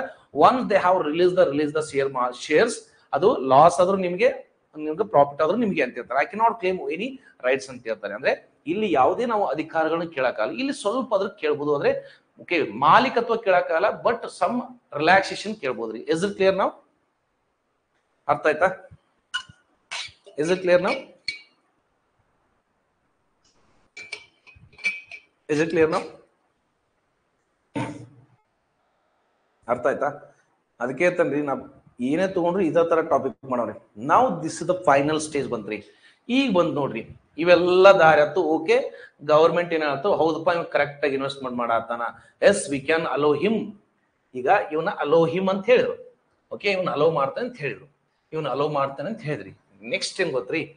ನೆಕ್ಸ್ಟ್ ಓಕೆ, ನೆಕ್ಸ್ಟ್ ಏನಂತ ಬಂದಾಗ ಇಲ್ಲಿ ನೋಡ್ರಿ, NSIL ಇವ್ರೇನ್ ತಗೊಂಬಂದ್ರ ನಮಗೀಗ ಹೂಡಿಕೆ ತಗೊಂಬಂದ್ರಿ. ಯಾರ್ರಿ? ವಾಣಿಜ್ಯ ಅಂಗಗಳ ನಮ್ಗೆ ಹೂಡಿಕೆ ತಗೊಂಬಂದಲ್ಲ. ಇದ್ರಾಗ ಈ ಡಿಪಾರ್ಟ್ಮೆಂಟ್ ಅಲ್ಲಿ ಫಸ್ಟ್ ಪಾರ್ಟ್ ಮುಗೀತಿ, ಫಸ್ಟ್ ಪೋರ್ಷನ್ ಮುಗೀತ್ರಿ. ಈ ಪ್ರೊಜೆಕ್ಟ್ ತಂದರ್ನ ವೆರಿಫೈ ಮಾಡೋರು ಯಾರು? ಅಂದ್ರೆ ಆ ಪ್ರಾಜೆಕ್ಟ್ ನ ವೆರಿಫೈ ಮಾಡಿ ಅನುಮತಿ ಕೊಡೋರು ಯಾರು? ಸಿ ಕಮರ್ಷಿಯಲ್ ಅಂಗಗಳು ಹೋಗಿ ಪ್ರಾಜೆಕ್ಟ್ ತಗೊಂಬಂದು ಎಲ್ಲಾ ಪ್ರೊಸೀಜರ್ ಅಂದ್ರೆ ಎಸ್ ಇವ ಕ್ಲೀನ್ ಹೂಡಿಕೆದಾರದಂತ ಕರೆಕ್ಟ್ ಇದೆ, ಎಲ್ಲ ರೂಲ್ಸ್ ಕರೆಕ್ಟ್ ಫಾಲೋ ಮಾಡತ್ತಾನ. ಆ ಪ್ರಾಜೆಕ್ಟ್ ನ ಅಥರೈಸೇಷನ್ ಮಾಡ್ಬೇಕಲ್ಲ. ಆ ಪ್ರಾಜೆಕ್ಟ್ ನ ಏನ್ ಮಾಡ್ಬೇಕೀಗ, ಹೌದು ಈ ಪ್ರಾಜೆಕ್ಟ್ ಚೆನ್ನಾಗಿದೆ, ಈ ಪ್ರಾಜೆಕ್ಟ್ ನ ಅಲೋ ಮಾಡ್ಬೇಕು, ಯಾರು ಮಾಡ್ತಾರೆ, ಅದಕ್ಕೆ ನೆಕ್ಸ್ಟ್ ಬರ್ತದ್ರಿ ಡಿಪಾರ್ಟ್ಮೆಂಟ್ ಆಫ್ ಸ್ಪೇಸ್ ಅಲ್ಲಿ ನೆಕ್ಸ್ಟ್ ಪಾಯಿಂಟ್ ಬರ್ಕೊಡ್ರಿ. ಡಿಪಾರ್ಟ್ಮೆಂಟ್ ಆಫ್ ಸ್ಪೇಸ್ ಇಲ್ಲಿ ಬರ್ತೀನಿ. ಅದ್ರಲ್ಲಿ ನೆಕ್ಸ್ಟ್ ಏನಾದ್ರು ಗೊತ್ತ್ರಿ, ಅಟೋನಮಸ್ ಬಾಡೀಸ್ ಅಂದ್ರೆ ಸ್ವತಂತ್ರ ಸಂಸ್ಥೆಗಳು ಅಥವಾ ಅಂಗಗಳು ಅಂತ ಹೇಳ್ತಾರೆ. ನೆಕ್ಸ್ಟ್ ಬರೋದೇನ್ ಗೊತ್ತ್ರಿ, ಒಂದು ಇಲ್ಲಿ ನೋಡ್ರಿ, ಇವರು ಇನ್ವೆಸ್ಟ್ಮೆಂಟ್ ತಗೊಂಬಂದ್ರಿ sir, autonomous body. Okay, thank you, correct ಇದ್ರಿ. ಈಗ ಇವರು ಇನ್ವೆಸ್ಟ್ಮೆಂಟ್ ತಗೊಂಬಂದ್ರಿ, ಅದು ಸರಿ ಐತಿಲ್ಲ ಅಂತ ಚೆಕ್ ಮಾಡ್ಬೇಕಲ್ಲ, ಅದಕ್ಕೆ ಪರ್ಮಿಷನ್ ಕೊಡ್ಬೇಕಲ್ಲ. ಅವ್ರಿಗೆ ಏನಂತಾರೆ, ಅಟೋನಮಸ್ ಬಾಡೀಸ್ ಅಂದ್ರೆ ಸ್ವತಂತ್ರ ಸಂಸ್ಥೆಗಳು. These people can verify the investment, ಅಂದ್ರೆ these people can verify the project. ಅಂದ್ರೆ ಇವ್ರು ಏನ್ ಮಾಡ್ತಾರೆ, ಪ್ರಾಜೆಕ್ಟ್ ನ ವೆರಿಫೈ ಮಾಡ್ತಾರೆ. ಹೌದಪ್ಪ, NSL ಏನ್ ತಂದಿಲ್ಲ ಪ್ರಾಜೆಕ್ಟ್ ಚೆನ್ನಾಗಿದೆ, ಮಾಡಬಹುದು ನಾವು ಅಂತೇಳಿ ಯಾರು ಮಾಡ್ತಾರೆ, ದಟ್ ಇಸ್ ಅಟೋನಮಸ್ ರೀ. ಹೀಗಾಗಿ ಯಾವ್ದಾದ್ರು ಒಂದು ಎಕ್ಸಾಂಪಲ್ ಕೊಡ್ತೀರಾ, ಇದು ಅಂಗ ಇದೆ ರೀ, ಆ ಅಂಗದಲ್ಲಿ ಯಾವ್ದಾರ ಒಂದು ಸಂಸ್ಥೆ ಇರ್ಬೇಕಲ್ಲ. ಲೈಕ್ ನೋಡಿ, ಕಮರ್ಷಿಯಲ್ ಆರ್ಮ್ಸ್ ಅಲ್ಲಿ ಅಂತರಿಕ್ಷ ಮತ್ತು NSL ಇತ್ತಲ್ಲ, ಅದೇ ತರ ಅಟೋನಮಸ್ ಬಾಡಿಯಲ್ಲಿ ಯಾವ್ದಾರು ಇರ್ಬೇಕಲ್ಲ. Can anyone say that which one?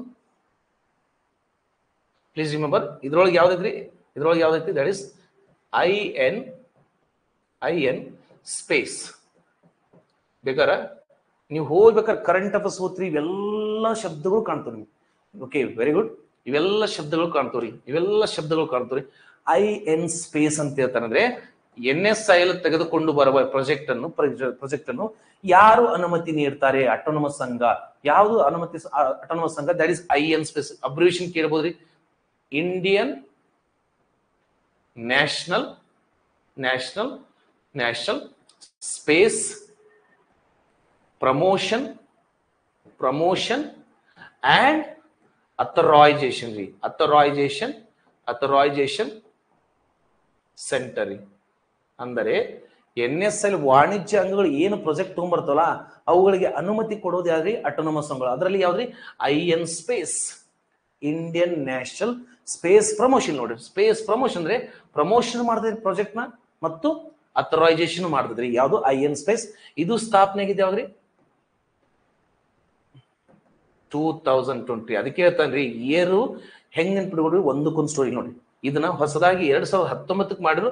Immediately ಅವ್ರು ತಂದ ಪ್ರಾಜೆಕ್ಟ್ ನ ವೆರಿಫೈ ಮಾಡಕ್ಕೆ ಯಾರು ಮಾಡಿದ್ರಿ, ದಟ್ ಇಸ್ IN ಸ್ಪೇಸ್ ಅಂತ ಹಾಕಿದ್ರಿ. ಅದನ್ನ ವೆರಿಫೈ ಮಾಡಕ್ಕೆ ಯಾರು ಹಾಕಿದ್ರಿ, IN space. Wear is the headquarter ಎಲ್ಲಿದೆ, IN ಸ್ಪೇಸ್ ಹೆಡ್ ಕ್ವಾರ್ಟರ್ ಎಲ್ಲಿದೆ, wear is the head quarter. ಅದಕ್ಕೆ ಮನಿ ಕರೆಂಟ್ ಅಫೇರ್ಸ್ ಬಂತಲ್ರಿ. ಇತ್ತೀಚೆಗೆ ಭಾರತದ ಮೊಟ್ಟ ಮೊದಲ ಸ್ಯಾಟಲೈಟ್ ಆಧಾರಿತ ಸೇವೆಗಳನ್ನು IN space company, IN space ಅವರು ಜಿಯೋ ಫೈಬರ್ ಕಂಪನಿ ಕೊಡಲಾಗಿತ್ತು. ಎಲ್ಲಿದ್ರಿ ಇದು ಕೇಂದ್ರ ಕಚೇರಿ, ಅಹಮದಾಬಾದ್ ರೀ. Obviously as a prime minister of India, ನಾ ಹುಟ್ಟಿದ ಸ್ಟೇಟಿಗೆ ನನಗೆ ಇರ್ತೈತಿಲ್ಲ, ನಮ್ಗೆ ನೋಡ್ರಿ ಇಂಥ ವರ್ಕ್ ಕೊಟ್ಟು ಪರ್ಮಿಷನ್ ಕೊಡೋದು ಇಲ್ಟ್ರ ಅವ್ರು ರಾಜ್ಯದಲ್ಲಿ ಇಟ್ಕೊಂಡಾರೆ. I am not discriminating. ನಾ ಪ್ರೈಮ್ ಮಿನಿಸ್ಟರ್ ಆದ್ರೆ ಆಬ್ವಿಯಸ್ಲಿ ಕರ್ನಾಟಕಕ್ಕೆ ಮಾಡ್ಬೇಕಲ್ಲ. ಅಂದ್ರೆ ಹುಡುಕದೆಲ್ಲ ಇವ್ರು ಕೊಟ್ಟಾರ, ಬೆಂಗಳೂರದಾಗ ಕೊಟ್ಟಾರ.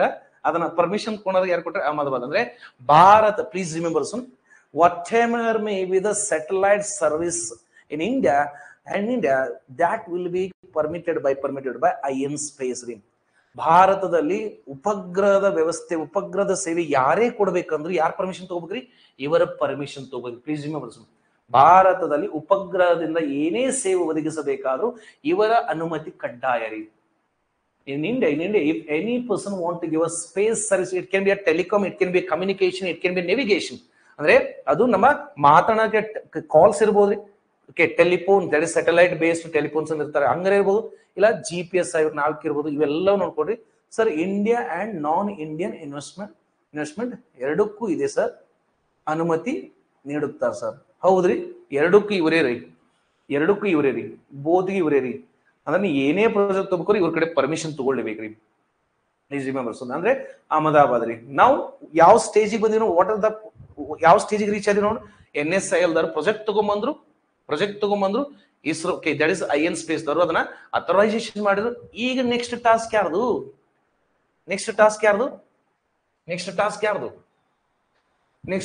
ಯಾರ್ದು ಗೊತ್ತ್ರಿ?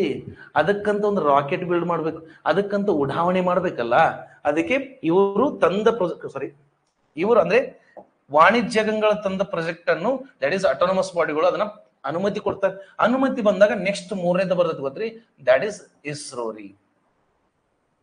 ನೆಕ್ಸ್ಟ್ ಬರದ ಇಸ್ರೋ ಅಂತ ಅಂದ್ರೆ ಇವರು ತಂದ ಪ್ರಾಜೆಕ್ಟ್ ಗಳನ್ನ ಪ್ರಮೋಟ್ ಮಾಡಿ ತಂದ ಪ್ರಾಜೆಕ್ಟ್ ನ ಇವರು ಅಥರೈಸೇಷನ್ ಮಾಡ್ತಾರ.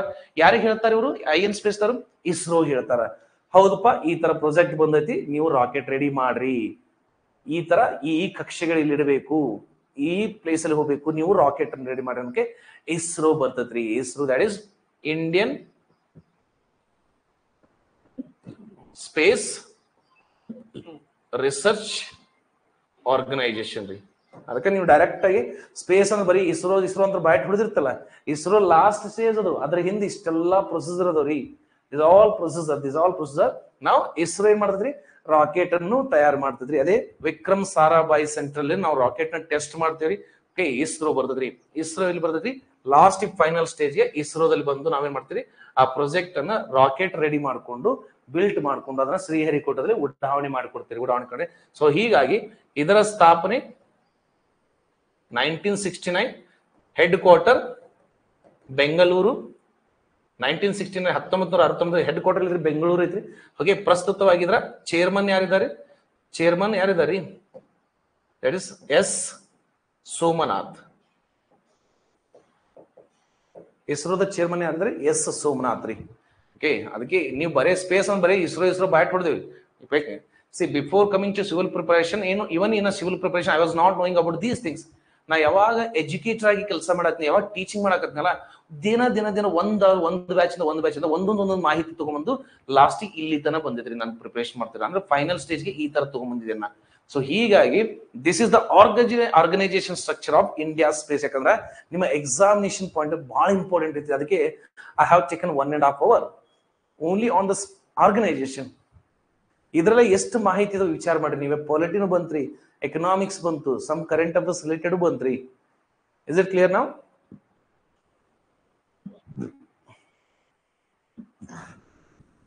ಹೀಗೆ ನಾ ಕವರ್ ಮಾಡಿದೆ ಗೊತ್ತು. This how I use to cover. Yes, okay, will continue tomorrow. So ನಾಳೆ ಏನ್ ಮಾಡ್ತೀರಿ, ಬೇಸಿಕ್ಸ್ ಅಂದ್ರೆ basics orbit types. Next if possible rocket ಗೆ ಹೋಗನ್ರಿ ನಾಳೆ. ಇಫ್ ಪಾಸಿಬಲ್ ಅಂದ್ರೆ ಬೇಸಿಕ್ಸ್ ನೋಡಿ, ಸೆಂಟ್ರಿಪಿಟಲ್ ಅಂದ್ರೆ ಏನು, ಸೆಂಟ್ರಿಫ್ಯೂಗಲ್ ಅಂದ್ರೆ ಏನು, ಅವೆಲ್ಲ ಕವರ್ ಮಾಡ್ಕೊಂಡು then orbit, types of orbit, then rocket types, then launch pad locations, some science concepts ಅವೆಲ್ಲ ಡಿಸ್ಕಸ್ ಆದ್ಮೇಲೆ ನಾವು ಪ್ರಾಜೆಕ್ಟ್ ವರ್ಕ್ ಹೋಗ್ಬೋದು. Okay, thank you.